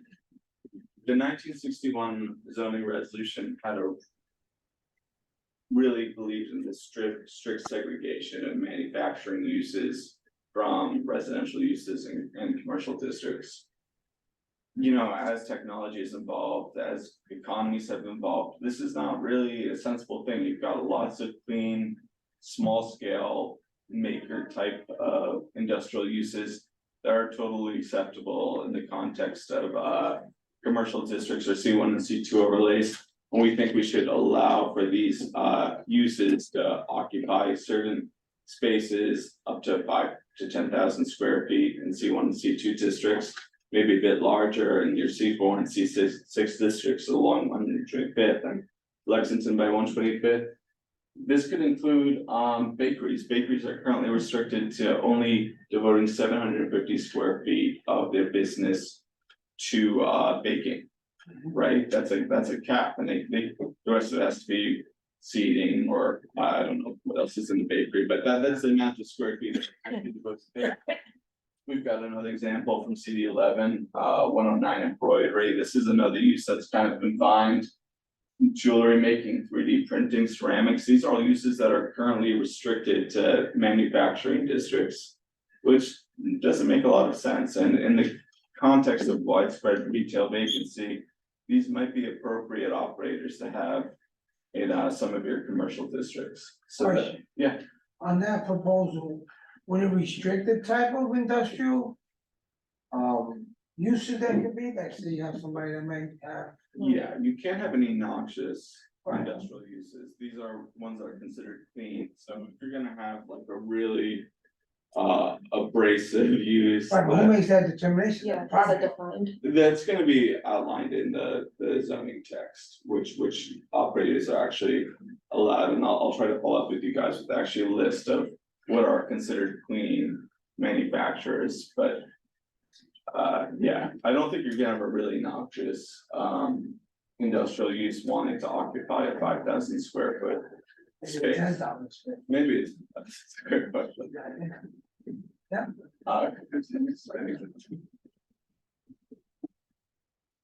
Loading docks.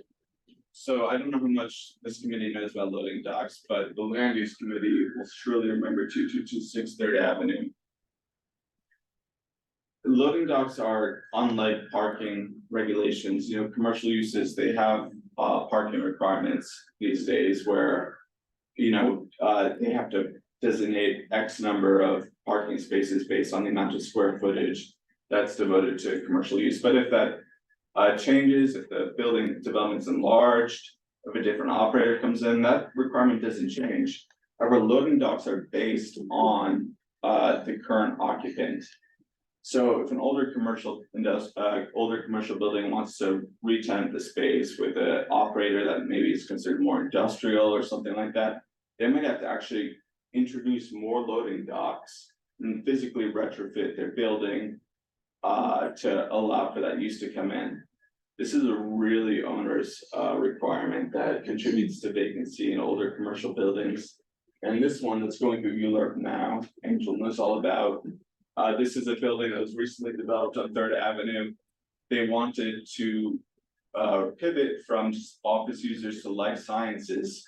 And to do this, they were required to introduce 2 more loading docks into the development, which they just built, which they didn't think was necessary, the tenant didn't want.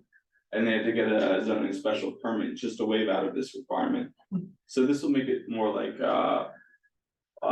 parking requirements. It's static, it stays with the initial approval. They're not gonna have to increase their loading docks, and loading docks are good for pedestrian circulation and other quality of life considerations in any neighborhood. Is that on 121st Street? 226, is it? 122nd. 122nd? Yeah, right around there, yeah. It was for a zoning change last meeting. Yep. Next slide, please. I told you the first proposal was long, because I know this is feeling a lot, but we're gonna speed through it. So enabled commercial activities on upper floors. So, and today you're only allowed in C1 through C3 districts to have commercial uses strictly below residential, right? C4, C6, like you can get 2 floors, commercial, but it still has to be below residential. You cannot have commercial and residential on the same floor or on top of residential uses. However, in East Harlem corridors, you already can. So this is not new to CD11, but it's new to a lot of the places in the city. What we're proposing is to enable mixed use buildings and renovations and new constructions. There would still be strict segregation and separation. You cannot access the commercial side of the floor from the residential floor. There's still gonna be that security in place, be able to go up a separate elevator.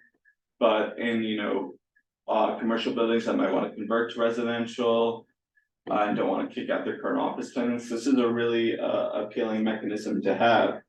And we think it makes sense if the entrances are separate, if the uses are separated. The idea is that this could be a really smart way of promoting conversions and having more modern mixed use buildings.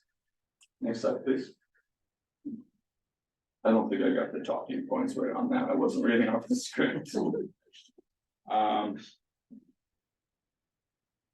this one doesn't affect any current use groups, but the issue here is that the zoning resolution has really outdated use definitions. There's still typewriter repair in there, because it's hard to update the zoning resolution. It doesn't keep a pace with changing technology.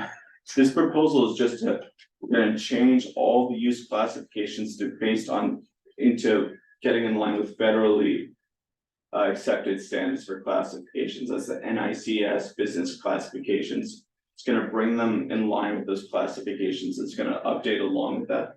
It's gonna make it a lot simpler for businesses to know where they're allowed to locate, because they don't have to deal with these unique and separate use classifications. And so it's just part of the broader effort to modernize the zoning resolution. And so just bring it in line with the federal standards, and we won't have to try to play catch up every 10 years.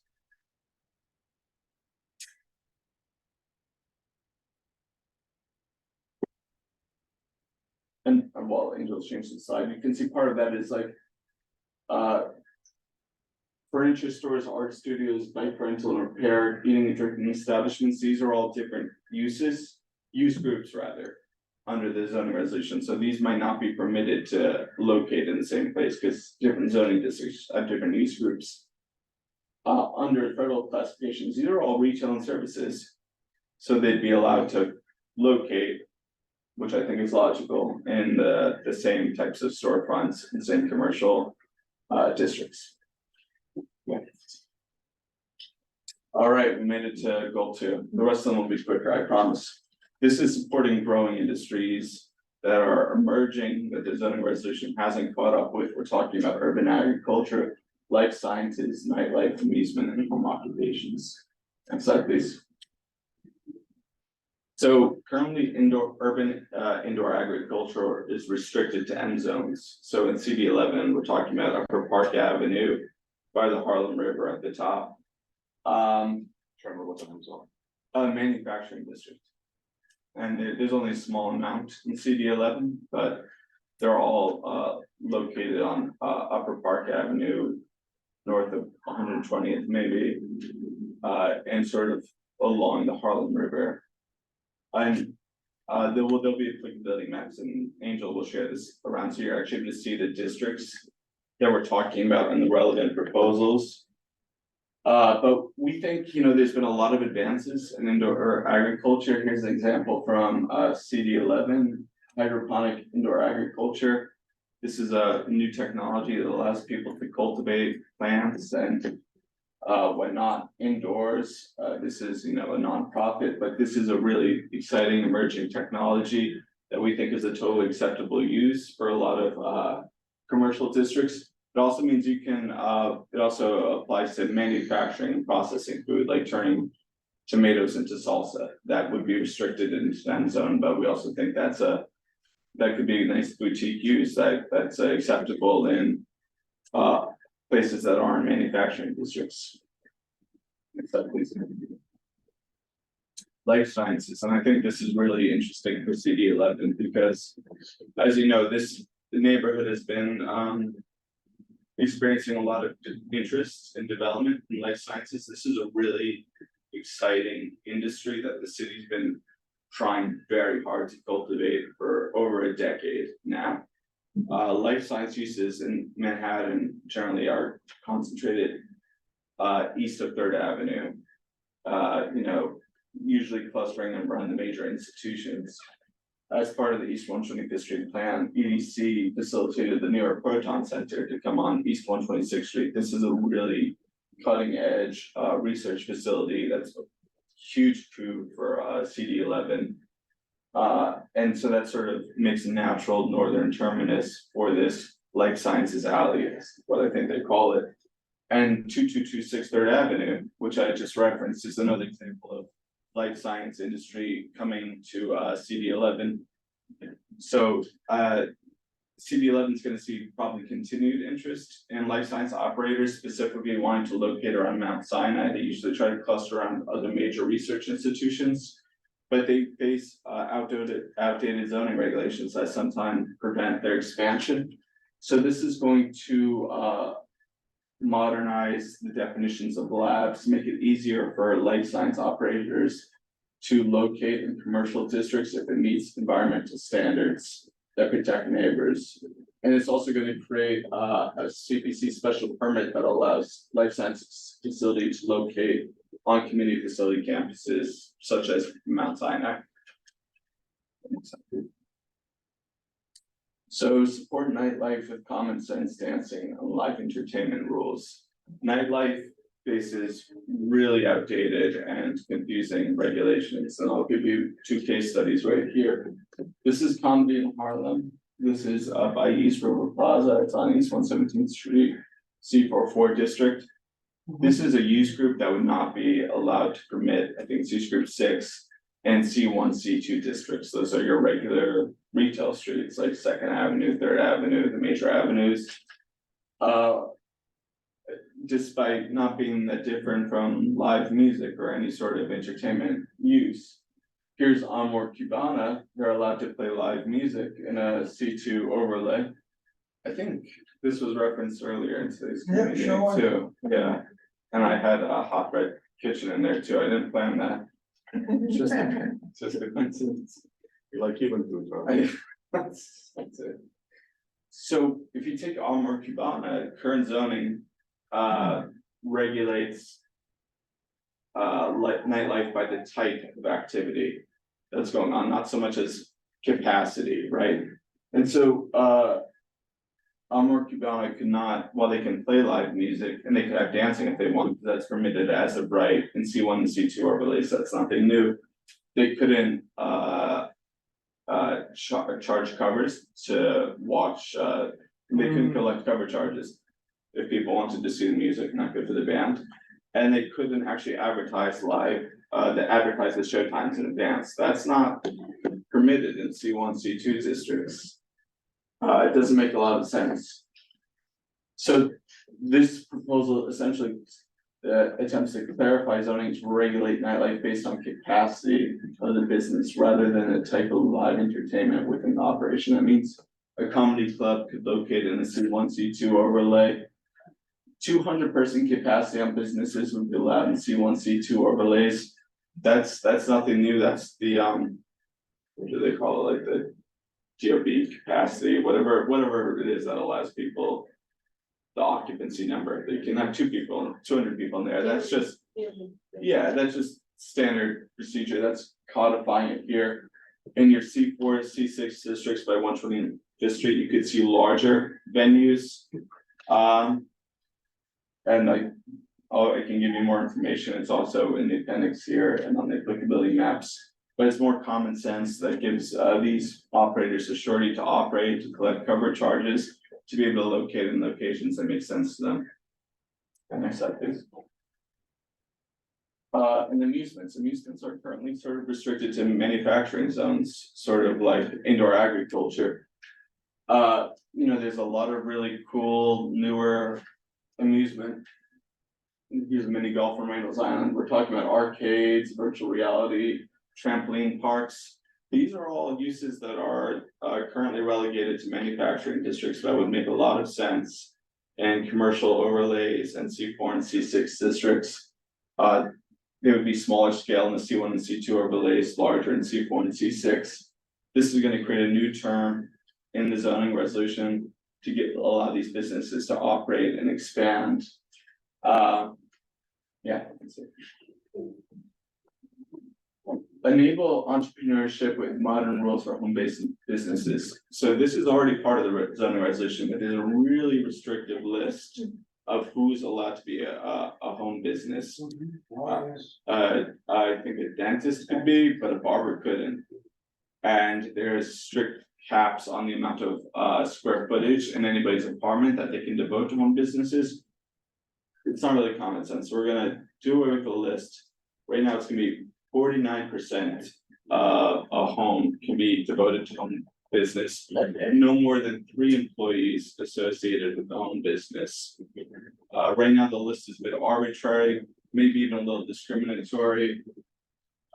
There's still gonna be strict noise and environmental rules, signage limits, and restrictions on not selling items not produced on site. And I'll follow up with any more information you need on this afterwards, because we've heard some uncertainty about this particular proposal. Next slide, please. Also, one note on that is we're gonna be distributing a worksheet when we're getting the CB community boards take on these proposals and the resolutions. You guys don't have to approve all the proposals. You can choose which ones you like, which ones you're unsure about, which ones you certainly don't like. All for resolutions, it doesn't have to be the whole suite, because we know that there's a lot in here. All right, these last two are gonna be quicker, I promise. I know we're already at 8:25. I'll try to speed through them. We go to the next slide. So introduce design rules that ensure buildings contribute to surroundings. So in a new development or major alteration work that's permitted by DOB is permitted, there's streetscape rules in effect, right? That make sure that they comply with certain things that foster vibrant commercial corridors. These are called streetscape regulations, but when we're talking about streetscape regulations, we're talking about transparency requirements, so people can see into the business. The location of curb cuts, so it's not messing up pedestrian circulation on these commercial districts. Tree plantings to have street trees and foster kind of nice, welcoming, hospitable environment. These are inconsistent throughout this East Harlem corridors, which is mapped over a lot of CD11's commercial districts, has a really robust suite of streetscape regulations. This is going to be touching, but there's other places, like here's an example on First Avenue where you have streetscape conditions that are maybe not too great, like the curb cut here. This is an auto-oriented use, the cars parked on the sidewalk. This is a new development, part of East Harlem corridors where you see that nice transparency, you see the new tree planting, street tree plantings. We're gonna try to make these consistent for new developments across the board. If you could go to the next slide, Angel. This is an applicability map, and tier C here you have East Harlem corridors. These are generally where they already apply. These are in orange where you're not really seeing the streetscape regulations currently, or they need to be beefed up a bit. This is gonna increase streetscape regulations for those geographies and those parts of commercial corridors that could use a little bit more investment in the case of new development. Is that good? Reduce conflicts between auto repair shops and pedestrians. This is an example from CD11. Down the block. Pass by it, right here. So auto services and repair uses are mostly restricted to industrial areas, but there's exceptions that allow these types of uses to locate in C2 and C4 districts, which are in CD11, pretty widespread based on the type of what part of the car they're actually servicing. These uses can introduce real conflicts in the streetscape. Usually you have curb cuts, you'll have cars littered around them. There's sizable numbers of these throughout CD11. So what this is introducing is a BSA variance. These are no longer going to be permitted as of right. And it's going to give communities additional level of oversight as to where they think these uses are actually appropriate to locate. Because oftentimes they have detrimental effects on their surrounding neighborhood. Next slide, please. 14, only 4 more to go. Only? That was a serious comment. I get 6 bills and the guy says, you only get 6? Only? Micro distribution, so I'm sure you've heard a lot about this. This is something that's moving really fast, evolving really fast. This is only one part of a broader citywide effort to address micro distribution. But right now, the way things are set up is you have a lot of trucks double parked on streets to fulfill their deliveries. This is gonna allow more types of facilities to locate in storefront, not ghost stores. They're not gonna be allowed to paper up their storefronts as you see now, but allow little hubs for micro distribution to help prevent some of this noxious sort of double parking on the curb, all that, and it will sort of help facilitate more cargo bike deliveries that they can move around from these little hubs. This is just one little piece of a broader effort towards last mile distribution. Some of these terms may not be totally familiar. I'm happy to follow up with anyone offline who's curious about this. Yeah. Okay, last goal. This last goal creates new opportunities for local businesses to open. Next slide, please. Angel. This is one that I really like. So if you can see on this map here, I was mentioning C1 and C2 overlays before. They were facilitate retail and things like that. In a lot of the NYCHA campuses, and I'm sure you know that, CD11 has the greatest concentration of NYCHA campuses in Manhattan. They don't have C1 or C2 overlays. These are often super blocks with no easy access to retail, to grocery stores. You can see the Wagner houses here, an overlay of the Lincoln houses. Next slide, please.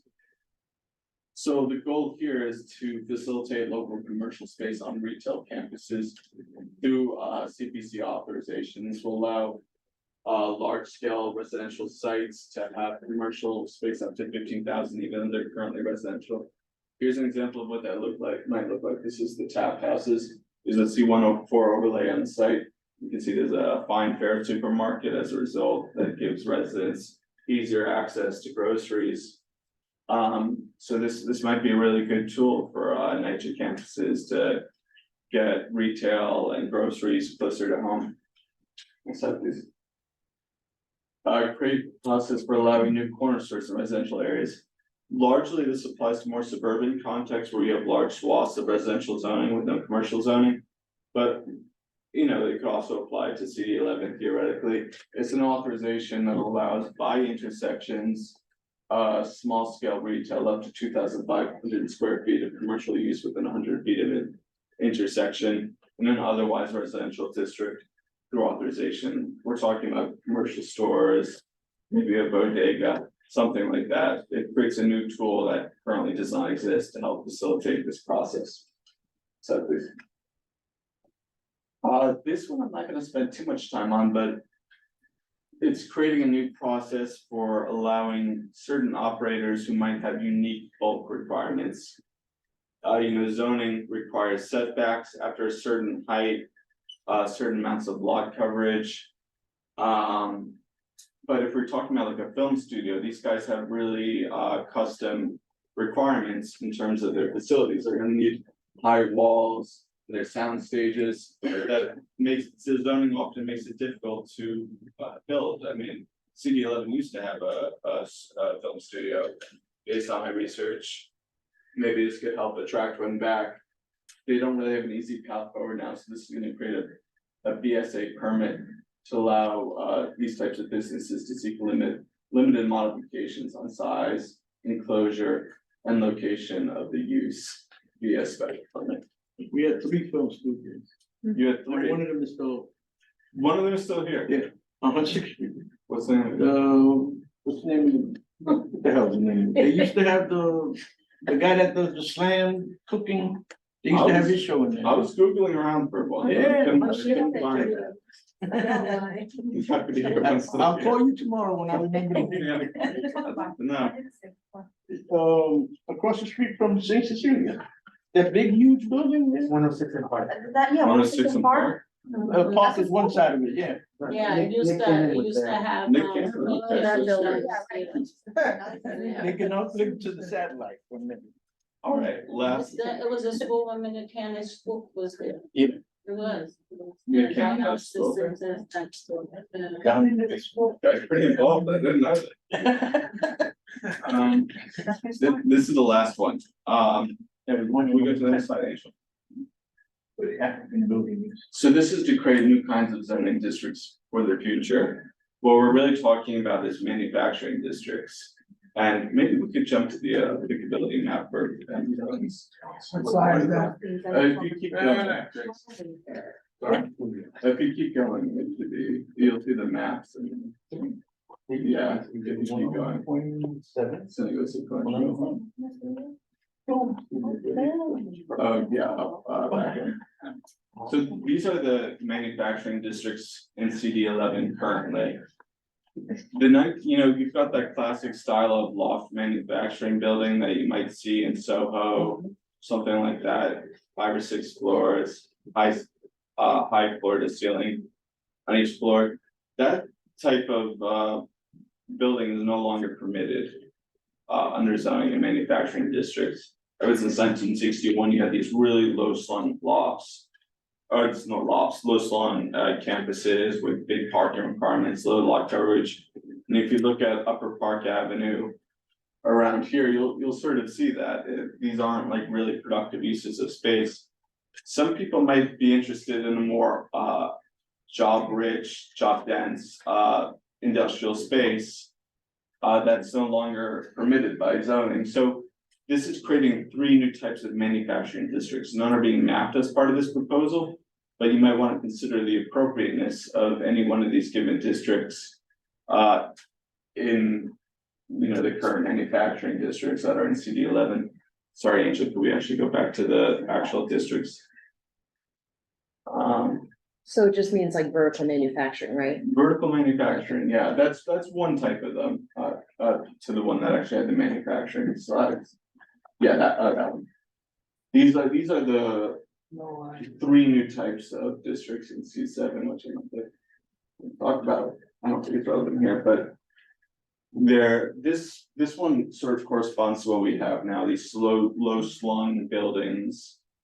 These are for industrial districts that don't really necessarily want to see change, that are happy with the current typologies that they're allowed to build. But then you also have these more loft style districts that are now can be mapped going forward. M2A transitions, a balance of traditional industrial, but also I don't know, but there's more if they are essentially. I'm not gonna try. And M1A growth is suitable near residences and a mix of commercial activity near transit. That sounds like CD11, if you ask me, since the manufacturing districts you have are now mapped like very close to high density residential districts. In fact, in parts of Park Avenue, it's mixed manufacturing and residential zoning, like R10 and M1 zoning. So it seems like a logical area for transitioning to this sort of growth zone. But I'll connect you all with these slides and more about the proposal if you want to read in depth about what any of these mean. like that is more or less zoning for economic opportunity. I know with a lot to thrive, so. Thank you so much, Trevor, for your presentation. Even though it was lengthy, it was a lot of information, and this is, thank you for presenting to this, committee. I have a few questions before I open it up. So City of Yes, it is a mayor initiative, so you report back to the mayor? Mhm. Tell the mayor. No, I'm Seriously, so Give you the finger, boy. landlords, this is gonna affect landlords. They're gonna have at some point, they're gonna have, opportunity to speak at a hearing or something like this, right? Cause you said that right now, community boards can give you recommendations up until February. Okay. When will like the residents, the locals, right? Local residents, landlords, when will everyone have an opportunity to? There's been a lot of public engagement before, this period. I mean, there's been a lot of public meetings that I've invited. Chambers of commerce and groups like that, bids to speak, but I think right now, if residents are interested in properties owners are interested. CB11's land use committee might be the best, or economic development might be the best forum. I think the general board vote is when, Angel, it's like. It'll be in January, so to give us more time. Yeah, it's in January, so. Yeah, I mean, that might be the best Right, bet. so we can give our recommendations to the land use and then they can report back to you. Yeah. Okay, and then you mentioned, so structural updates, I wanna stress the updates on like the application processes, the permits, the licensing. I think you mentioned it in proposal 9, where you said that like all of these agencies that pretty much audit businesses, are you guys looking into their, how they audit business? Cause it almost feels like doing business in New York City is almost like the city against the business. Like these agencies come in with completely outdated, like you said, ways of auditing, and it's just like, fine. Or it makes it hard to do business. We wanna encourage, especially in our community, we wanna encourage our residents, our youth, retirees that may have, they're retired, now they wanna open up maybe their own business. We wanna encourage those type of people to open businesses in our community. Because all of these things are gonna be updated, which is gonna bring in economic development, other neighborhoods, but we also wanna make sure that we're giving those opportunities to the residents of East Harlem, right? Like if you wanna open up, you've lived there 50 years, you've been cooking, you've cooked at a kitchen in the school your whole life, now you wanna open up your own restaurant or your own bakery, cafe. So just making sure that you guys also update how these businesses are audited, what agencies are coming in, making it easier to do business and not so expensive, so that they can thrive and stay open and, I think the enforcement piece is really complicated for both the operator and also like TOP, who's often tasked with enforcing it. If we talk about nightlife, there's a whole bunch of confusing regulations. And I mentioned the land use committee, what they'll do often is, they'll do a sweep of a neighborhood, see if these, restaurants are advertising their show times or charging covers, which is not permitted, and write them a fine. Right, so it doesn't make sense from the enforcement side, but also it's not easy for the businesses to know what exactly is allowed. The regulations are really complex, really far ranging and outdated. So it's gonna be easier for both like more effective enforcement, but also for businesses to know what's allowed, where they can locate, they'll be able to locate in more places. And more stores in CD11. And yeah, we think it's gonna just make it more sensible, right? One last point before I move on to Mark, the streetscape improvement that you mentioned. Like you had a perfect picture there where you had an auto body shop, a bakery, that's actually the bakery I have breakfast at almost every morning. There was a bike lane, right? And then a car, I think that was my car too, parked in the bike lane too, seriously. It's hard for businesses to even loading, unloading, like their merchandise, and there's a bike lane. You get a ticket, boom, like this is all city related. So making sure that businesses can conduct business throughout business hours and not, have, let's say, for example, that auto body shop. I'm sure his cars get ticketed all the time probably while he's working on them. And then it's like the owner not only bought or carried the cost of having their car fixed, but also now a bike lane ticket. You know what I'm saying? Like everything has to kind of make sense for businesses to thrive and for businesses to stay around. So please take that into consideration because that needs to be updated too, or, perhaps maybe a permit for businesses to help them conduct business at that certain time so their patrons don't get tickets or they themselves while they're unloading don't get tickets. Yeah, that seems more like a DOT loading zone proposal. So I think, zoning only touches one piece of this within the property line, essentially, but also like the streetscape on the sidewalk. But it's important to remember that this is a broader push that's done by multiple agencies. So DOT is looking at loading zones, that they're familiar with the problems that happens when they double park or go in the bike lane and get a ticket. And that's part of the rollout of that. And as far as DCP with streetscape, it's more, how do we, make sure that curb cuts aren't going where they really shouldn't be in the middle of commercial corridors? How can we make sure that there's, street trees for shading for pedestrians to walk under? Transparency requirements so people are able to look into the businesses with active storefronts. But your point's well taken, and I'll try to follow up with more information on what's being done by other agencies, but it's very much a coordinated push. Thank you, Mark. Well, first of all, I applaud the presentation, it was good. I applaud the vision, the scope of this is mind-boggling. And also the fact that you're trying to do all this in a relatively short period of time is even, if I would say, more than mind-boggling, it might be foolish, but. So the first question I have is, who's offering the no to the city of yes? Because all these things that you're saying, no, not me, because I'm not an expert. All these things that you're saying are outdated, don't make any sense. 50 years from now, people are gonna be saying the same thing what you just presented. It doesn't make any sense. And they're gonna wonder why the hell they did these things back in 2023 and 24 to change the zoning to this labyrinth that you're now creating, which is different than the old labyrinth. So there must have been reasons. Intelligent people in government had reasons. 1961, yeah. Okay, well, I was born in 1961, so I know there are intelligent people born in that. You're lying. But I'm saying that it's all well and good to point out the interesting example. Yes. That where this would be beneficial, but there's all these kind of consequential non-benefits.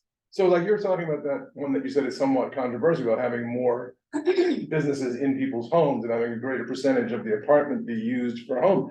I can tell you right now, that will create more noise for residents who are living next to those businesses, and the enforcement of noise regulations is abysmal in New York City. It doesn't exist. It's only on paper. I've gone through it too many times to know that the DCP doesn't actually do anything to actually reduce noise. Yeah. So it's one of those things akin to what's already been asked. It's like there are consequences to all of these things. And it's gotta be understood and to expect that us, even as community board members, to figure out what the consequences are of all of these massive shifts without any kind of arguments to and for and against, that we can then look at and go, okay, that makes sense, but to only present the positive. Yeah.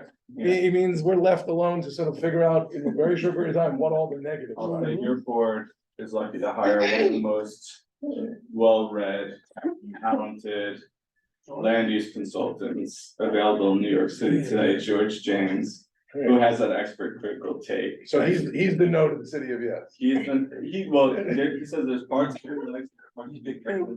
Angel, I'm sure George was at the CB11 Land Use Committee meeting. He took a deep dive into the text amendment. He came up with several thoughtful critiques. So that's in the minutes. I don't know if it's in the minutes yet, but Okay. yeah, but you'll be able to see. Okay, perfect. That's exactly the kind of thing I would. And we'll have responses to George. Yeah, that's perfect. That's exactly what it should be. It should be an actual Yeah, it's a debate. dialogue. A dialogue, yes. But can I just, I'm sorry, Yeah, go ahead, just like to Mark's point, like that, this is their product that they're selling, they're never gonna come to us with a no.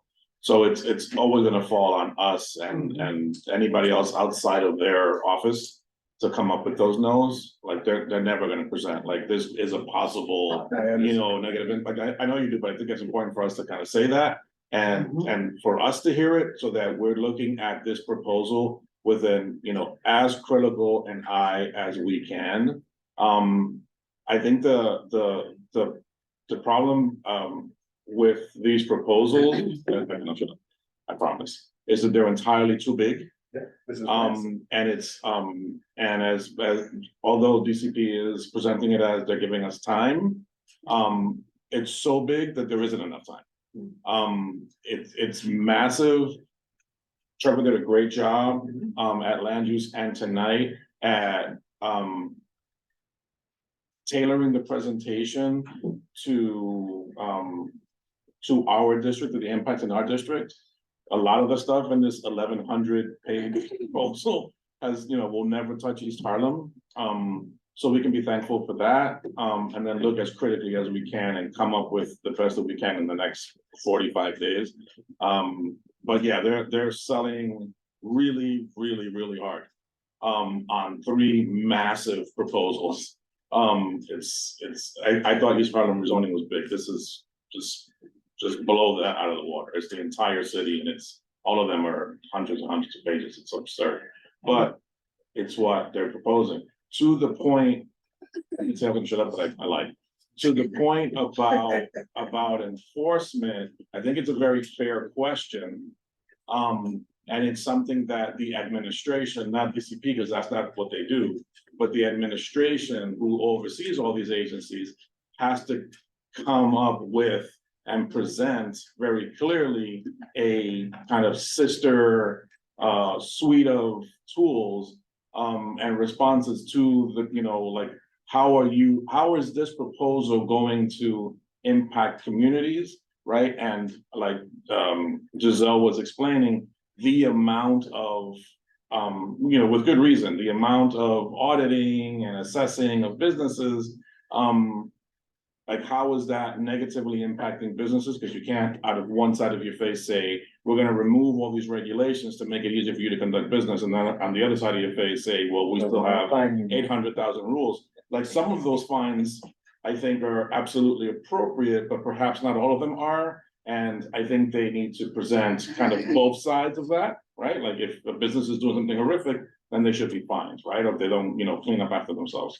But if you are doing your stuff correctly, or if the city has overreached, if there are any lessons learned from that, new, investigation kind of like thing that they've been doing since Bloomberg, if you've learned something, show us that you've learned something and that you're looking to kind of pull back where appropriate, in support of the businesses that you're claiming you want to support with this massive proposal.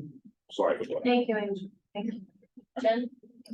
Not somewhat related to Angel's first point. I'm actually interested in the decarb initiative as something of a model. I'm wondering if you can share some sort of like very high level, quick success metrics, like we pursued X amount of regulatory reforms, like individual regulatory reforms. We achieved Y amount in this time frame, and this was the yield. And then also, what were the learnings from that first effort? The learnings from that effort is we try to do way too much too quick, and we're trying to do better this time. That has not been totally approved and ratified by the city council yet, so it's not in it's not in effect. But it sort of goes back to the whole regulatory first enforcement piece of it. I'm sure you're all aware of local law, what was it, 97. And that was, buildings of a certain size are gonna get fined for not curbing the carbon emissions. But the regulatory side on zoning had not caught up with that to make it easier for properties to actually retrofit. That could be through heat pumps, being located on the roof, recladding, things like that. Yeah. So we had a whole suite of proposals to make it easier for buildings to actually retrofit and become more carbon neutral, so they could comply with local law 97. And also the thing with Con Edison and cutting off the oil. That Yeah. whole thing. So what were the success metrics there for the effort itself? Like, I understand the purpose behind it, but what was like, you tried to do X, Y happened, here were the learnings, like, that's kind of what I'm looking for. In terms of community engagement. Just in terms of the effort itself, like, For your, DCP, your goals are to get these new Our regulations. success metric was to get it passed. Right. As is, like, did you like trim down from what you had? There are modifications. This CB11's land use committee came up with a very thoughtful list of recommendations that were brought back to the authors. And like, we're seriously evaluated, and I think some were even incorporated into the body of the text amendment. There's modifications, so I don't know if that answers your questions, but I guess the success metrics will only come online when we see more buildings actually implementing some of these retrofits that were now enabled. I'm gonna move on, hold on, Mark, No, I wanna recognize Jose from. Oh, that's the team leader. DCP. Hi, Jose. Hey, how are you guys? First, I wanted to say hi, everyone. Nice to see you. Some, I already know, and some I don't know. But I am the Manhattan Planning Team Leader. I work closely with Trevor. I think he did a really great job on laying out the proposal. But as you know, excuse me, as Angel has said, this proposal is lengthy. I think I just finished going through the entire proposal last week. I'm also a New Yorker. I also have a lot of stake on this proposal because it will definitely affect my life in some way. So, we're welcoming of all type of comments, hopefully constructive criticism. We expect to have good resolutions, the sooner the better, definitely. But we want to encourage you to take enough time to craft those resolutions and be able to send it to us, in order to be included for the commission to debrief and be able to, have all the time that they need to make an informed decision. I pasted a link in the chat to the City of Yes landing page. In there, we have all the info sessions that we had today. I believe there are about 7 or 8 since last year. They're all recorded. But we also have something else, which was recently added as of last week, which is the annotated zoning text amendment, so people can actually go to the text amendment. We highlighted the changes that are happening one by one regarding the proposals. And there is also the community briefings that each of the community boards are hosting so far, because community boards record their sessions and they make them publicly available. Those are also recorded in the website, so you can, if you wanted to see how Queens Community Board 1, for example, reacted to the proposal, you could go and watch that presentation and see the discussion on that. So there's a lot of information on the website. And I just want to say, Jose and I are not the big brains on this proposal. Are you okay with that? You okay with that, Jose? Jose's a big brain. Don't get me wrong. I'm just saying, we're not the authors here. And so what we've been doing with land use committee is we want you guys to, any questions you have, we're compiling all of it. We're gonna take it back to the authors and the people who are most responsible for actually conceiving of this, creating the zoning text, and they'll be able to get you a really authoritative answers on the record back to you. So any questions we don't answer here, please, you can fill them to Angel, you can send them right to us, and we're happy to get you the full answers that you need.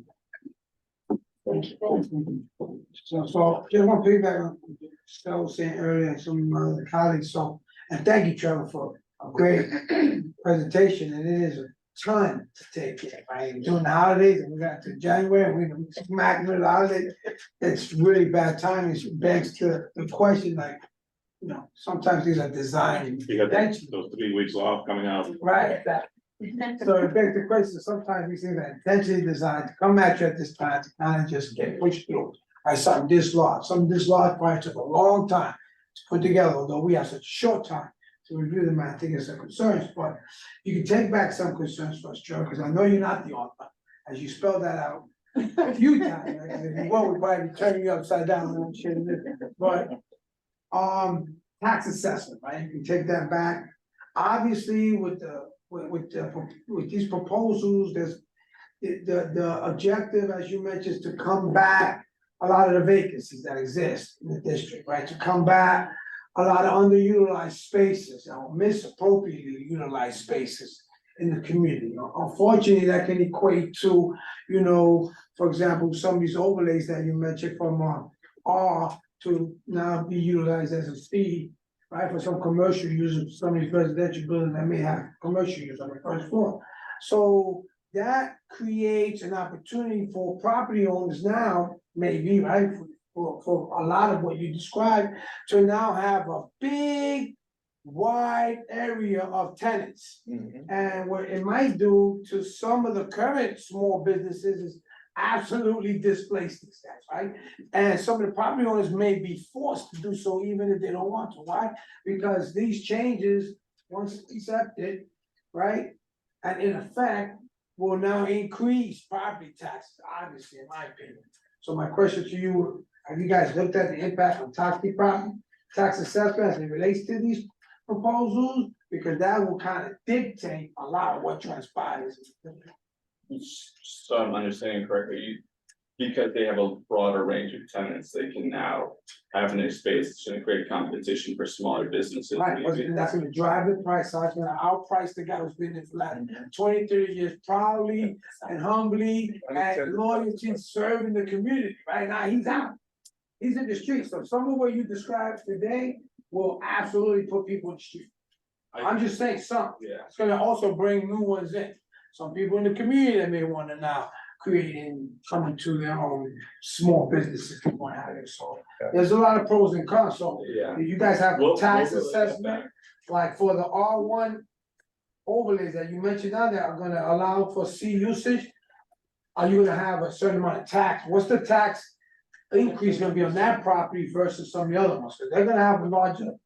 And that's a good question for the authors. I will say my initial reaction is, that the retail vacancy is such throughout CB11 that I don't think you're really gonna see this huge competition for retail space. It's not really introducing more retail space, like every building has a certain amount of floor area that they can devote to commercial uses. That's not being expanded, and also the new operators that this is opening up to.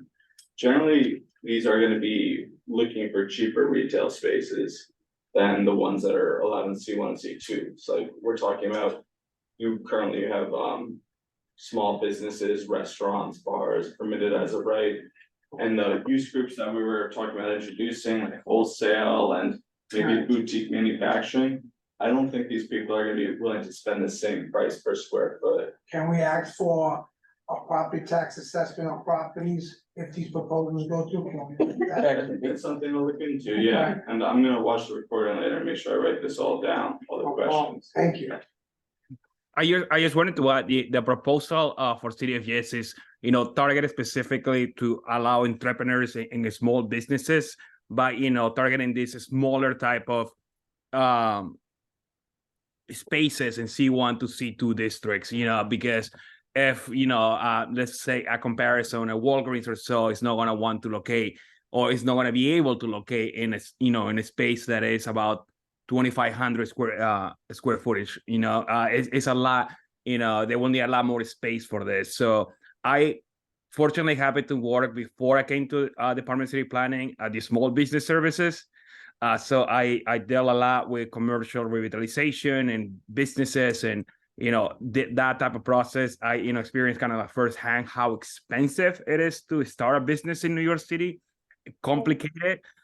This proposal also, is by simplifying the type of uses will allow whoever wants to start a business to have a more simple route to apply for a license, to see what type of businesses they could do, or start a business at their home by simplifying the type of uses that they can locate. Again, those are these are particular to the property owner, right? So because we're allowing a C1 and C2 type of uses in here, doesn't mean that a developer or a a property owner is going to allow you to do a bakery or something in the building is going to depend also back to the property owners. Thank you. Thank you, Jose. Thank you, Trevor. If there are no other questions, we'll conclude your presentation. Thank you so much. We'll keep in touch. How long is it? I guess I can't possibly Trevor, process please them. keep in touch with us, once we take these recommendations back. We'll follow up with you.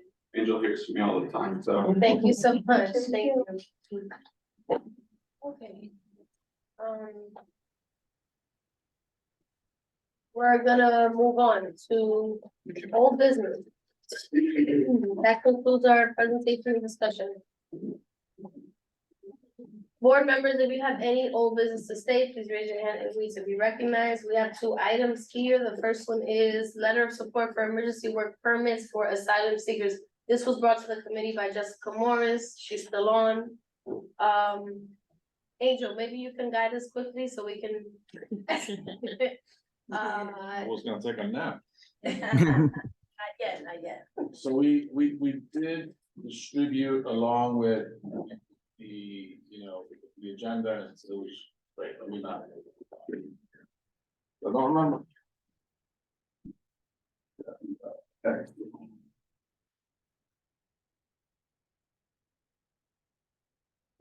Yeah, I did. Alright, so no lie. We distributed a draft letter, which is to support working permits for asylum seekers. So you all received that. Well, you were all sent that. If you didn't receive it, call Google. Wonder if if you wanted to take questions or feedback from the committee, Feedback if question. they had an opportunity to review, it's pretty straightforward. And this is already an initiative that's, going through the city. You can find information on this like everywhere and anywhere on the website. So if you guys read it, any questions, but we should definitely vote on a resolution so that we can then take it to the. Would you like me to read the resolve part? Yes. Okay, so number of whereas is not that many, 5, 6. Resolve that Manhattan Community Board 11, 1 urges the relevant authorities to support and expedite the issuance of work permits for asylum seekers entering our city at the current moment. 2 calls upon local businesses, organizations, and community members to actively engage in efforts to hire and support asylum seekers as they seek employment opportunities. And 3, calls on our city's government officials, including the mayor's office and relevant immigration authorities, to express our community's strong support for the rights of asylum seekers to work legally and contribute to our city's growth. Sounds good. Eugene, I make a motion to approve. seconded. Motion to approve by Eugene, seconded by Jenny. All in, roll call. April, Audrey, Yes. Mark, I'll come back to Mark. Brandon? Yes. Karen? Yes. What am I still saying that correctly? Giselle, Yes. Alicia, Yes. Jessica Morris, Jessica Morris is fine. Eugene, Yeah. it is away too. Jenny, Yes. Anne Marie, Yes. Jason Wu, Not here. no, he is here. Oh, he stepped off. Motion carries. Okay, Jenny, what's your vote on the letter of the resolution in support of work permits for asylum seekers? Work permits for, I didn't get. Okay, all right, so there's an abstain. Apologies. Hold on, Jason's calling. I vote yes. just in time. What about the personal zoning? How do you feel about that? Thank you, Jason. All right. The motion still carries. Great. So our next topic of old business is the outdoor dining discussion. So this is still again in the planning stages, however. Proposed rules for dining out NYC have been issued. You guys can read these rules at rules.cityofnewyork.us. And NYC DOT, they held a public hearing on November 20th, so we can all look into that and see, you know, what was said, what were the comments that were given. Any comments, anything about dining out NYC, anybody like worried about something? Okay, it's all good. All good, Yep. yeah.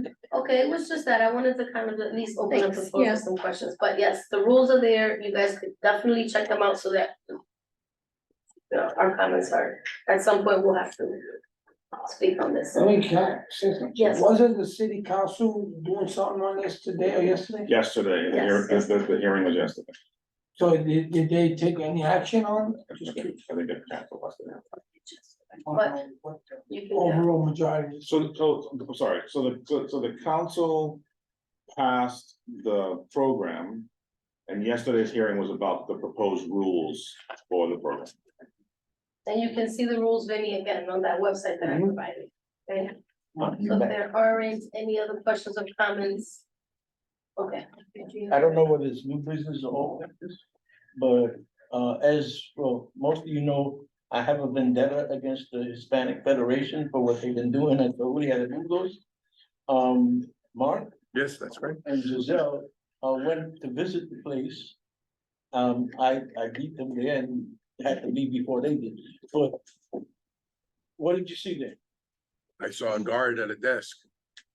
And That's what I saw. The guard at a desk. You weren't able to get in? No, they got in the building, they couldn't get in to see any of the spaces. couldn't see the The- spaces, the- couldn't. The theater is basically closed. What they told us was that EDC was in charge of the place. EDC? Yeah. Economic Yeah, yeah. development. Right, EDC is the one who. Yeah, they own the whole building. They've always run the joint. Right, the EDC is the one who gives what, the management of the. They manage the building, yeah, Yeah. and they give contracts to tenants. Right, So I have no idea what the Hispanic Federation was. We were unable to see that contract. They refused to show it to me. okay, I don't know whether they're paying EDC or EDC is paying them.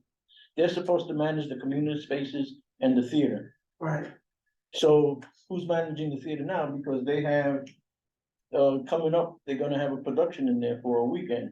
So who did they get in to see to get the theater? right.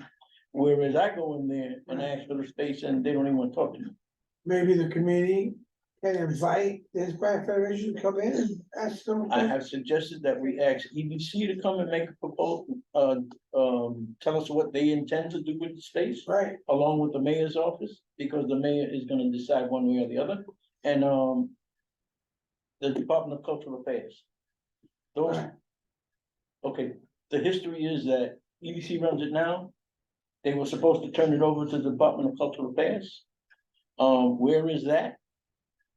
Are they really gonna do that? And what is the Department of Cultural Affairs gonna do with the building? right. Who's the operator before, Hispanic Federation, was it Taller Boricua? Right, it was, Yeah, yes and no. They never, Fernando? no, they never put together a group to actually run. Right, so they did it ad hoc, and then when they put out the And RFP, the Fernando, Hispanic Federation won the contract. no. Oh, was awarded. There wasn't no winning, they were just issued the contract, and what Okay. they were supposed to do was to sponsor a neighborhood group to take over those spaces. And that excluded Taller Boricua Right, and, I do remember that. the Planeros. So the first floor is Taller Boricua and then the community room. The second floor is Taller's office spaces and the Planeros de la 21, a drumming group, and then the theater. Mhm. The theater, last year or the year before, we got it designated as the Miriam Colon Valley Playhouse. There is not a single sign in the goddamn building that says that. And it's not like, I feel that vendetta, man. I it's feel not that. like the Hispanic Federation ain't got millions of dollars. Oh, they're big, they're big. And they have never put in a theater program in the space, and I'll tell you where it's at. They got a grant of $80,000 from the councilwoman last year. For $60,000, we could put 12 productions in there and give each group a $5,000 grant. All right, gotcha. But that's all on the wayside. So I'm asking the committee, can we get the Department of Economic Development, Cultural Affairs, and the mayor's office to come and talk about it? Yes. Yeah, sounds great. I'm with you, Jane. I got my red from when we used to demonstrate the street around. So there's three things that we have to follow up on. We have to follow up on Eugene's request to have EDC, the mayor's office, and the DCA to come and explain what is happening at Julio de Burgos. Yes. And then we have to, notify land use of our recommendations for the City of Yes proposal. And then State Senator Jose M. Serrano's, bill, he's asking for support, so we have to find ways to support, get people to, get on the website and show, because we already know, we agree that this is something, this is a bill that we definitely want passed as a law. What was the second one you did? City of Yes. City of Yes. Yeah, I was gonna suggest that the experts in this field of the community board of the ULURP committee. And whatever their recommendations, you on the ULURP? No, I'm not. That's Land use. Is that land use? ULURP is the process, land use is the committee, right? Is anybody on ULURP? Okay. Land use. You're on land use. Jessica is, I know, Jessica is. Okay, so I think the experts are gonna be ULURP, which is Uniform Land Use. Review process. Yeah, Gotcha. it's in there. I would suggest that you advise us on what you think about it, because you guys are the experts. Well, I was gonna ask, is that the last land use committee, is the presentation by George? The last, at the last committee, that's your question, DCP presented. At the next land use committee, George is going to do that. Oh, okay, so George is coming up. So if we're interested in hearing George's critique, we should go to that meeting or at least dial it. Got it. Okay. And George had questions at the last presentation, so Yeah, that's what- some that's of what- his critique is in there too. Oh, perfect, okay. Our recommendations will be sent to land use, and then next month you can look at what George has to say. We should support whatever land use comes on. But the land use committee really wants to hear from this committee, from your perspective, right, from the perspective of this committee is kind of, you know. Right. So we'll get those Thank you. ideas together I and we could, I will was send it to thinking them. basis. Do we have any resource akin to a George that actually can do some analysis on, so we can talk to George too? Oh, I don't know, he's not just a land use committee consultant. He's the community board's land use consultant. Okay, I used to be an expert in land use. okay. I actually understand our 7-2. Can I also say something about the Serrano bill? I mean, this is a fine bill. I have nothing against this bill. I'm much more inspired by Eugene's vision of how to get things started in terms of theater than I am with this bill. This bill is, no offense to anybody in Albany, because this is the way I understand government works.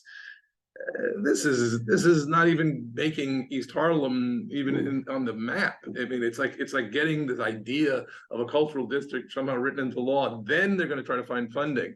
Then there's going to be some regulations that somebody has to apply for. And then it's like this is 10 years. I You think know, it's this. in the very beginning stages, Warren, that's what it is, Right. it's in the very beginning Right. stages, however, remember that this ties into what Eugene's. I idea is. understand. I'm saying I Yeah. don't not support the bill, but I wouldn't want to spend a lot of our energy in figuring out ways to support a bill that really isn't sort of promoting the kind of outcomes. Assembly, Gibbs's bill is specific for East Harlem.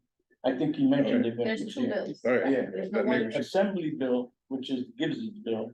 Maybe we should see that one. Designates East Harlem. That's our resolution that I put in. It's the same as Gibbs's bill. He used it to do this. but they help each other, they, Yeah. the bills, both, Mark, they both help each other, Right, you know what I'm yeah. saying, like, one kind of. And Um, his requests for assistance too were pretty tempered. He's Yeah, like, no, go I on the agree. website, Right, and click a button. right, I So get it. think, I yeah, get yeah, it. we I get can it. I totally get it. do that, I think at this stage, yeah. Yeah, and remember that these organizations, the cultural organizations that are already housed in East Harlem can apply, that's kind of where who the Right. funding is for, right? So like, El Barrio, el Museo del Barrio, you know, if they wanna apply for this, because we are a cultural district and they wanna apply for a certain grant that came from that funding, they can. You Right. put in the bill, you put in your proposal, and by the way, we're in the East Harlem culture. No, I understand, Which I understand. trust me, it make my life a whole lot easier when I make an application. Okay. There's plenty of money out there, don't get me wrong, there's plenty of money for small groups. The obstacle is that you can't get the facility to produce it. So I got a grant for $10,000 last year from UMass and Lower Manhattan House. One gave me 3, the other gave me 7. I couldn't spend the money because I couldn't get the theater. Meanwhile, if I had the theater, I would have spent that seven grand on 106th Street and made probably another 12. Did you try and sell it by it? Museo de Bacchus Theater is much too big for me. For your presentation? But Got it. All right. I figured we could start out at Julia. And if we develop a good enough crowd, which I thought we would, we can then move it Good idea. to during the Puerto Rican Day Parade. Thank you, Jay. I'm sorry to take a big time. Next is what, Angel roll call, or Can I I- believe that was new business, or? Yeah, can I just super quickly for other new business? I don't really know what's happening with the East River Plaza. I would love it if that just kind of like stayed on the table for us. We don't, I don't know that there is anything happening, or if maybe land use is addressing it as well. But just, just once every other meeting, just kind of like, what do we know about what's happening? With that space in Target, but then also just kind of, what's the general idea behind that development now that the big box is gone? Angel has suggested, Angel. Angel has suggested. That's We haven't heard anything really from Target, Yeah. right? They didn't come to the table, they left, boop, relocated, and that's that. And it was so quick that, I don't think there was enough time Yeah, even to like, exactly. by the time we found out, it was like a week later, they were gonna close, so. I think Angel has suggested that we focus on speaking to the property owners to Yeah. see what can come in next. Right, like what are their plans? Right. Who are they talking to? Is it gonna be another anchor tenant? Are other spaces in East River Plaza also are their leases up soon? Are they also thinking about renegotiating? et cetera? Target's lease was enough.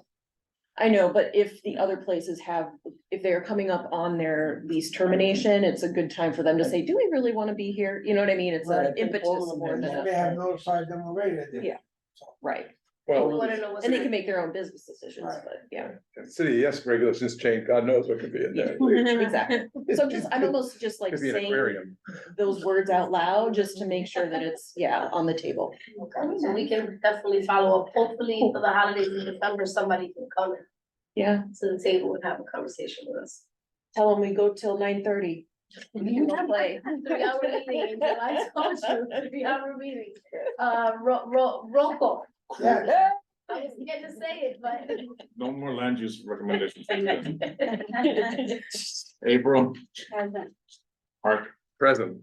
Brandon, Ron, Giselle, Present. Alicia, Present. Eugene, Here. Benny, Right. Jenny, Present. Anne Marie, Present. Jason. Present. Meeting is adjourned at 9:20. Happy Thanksgiving, everybody.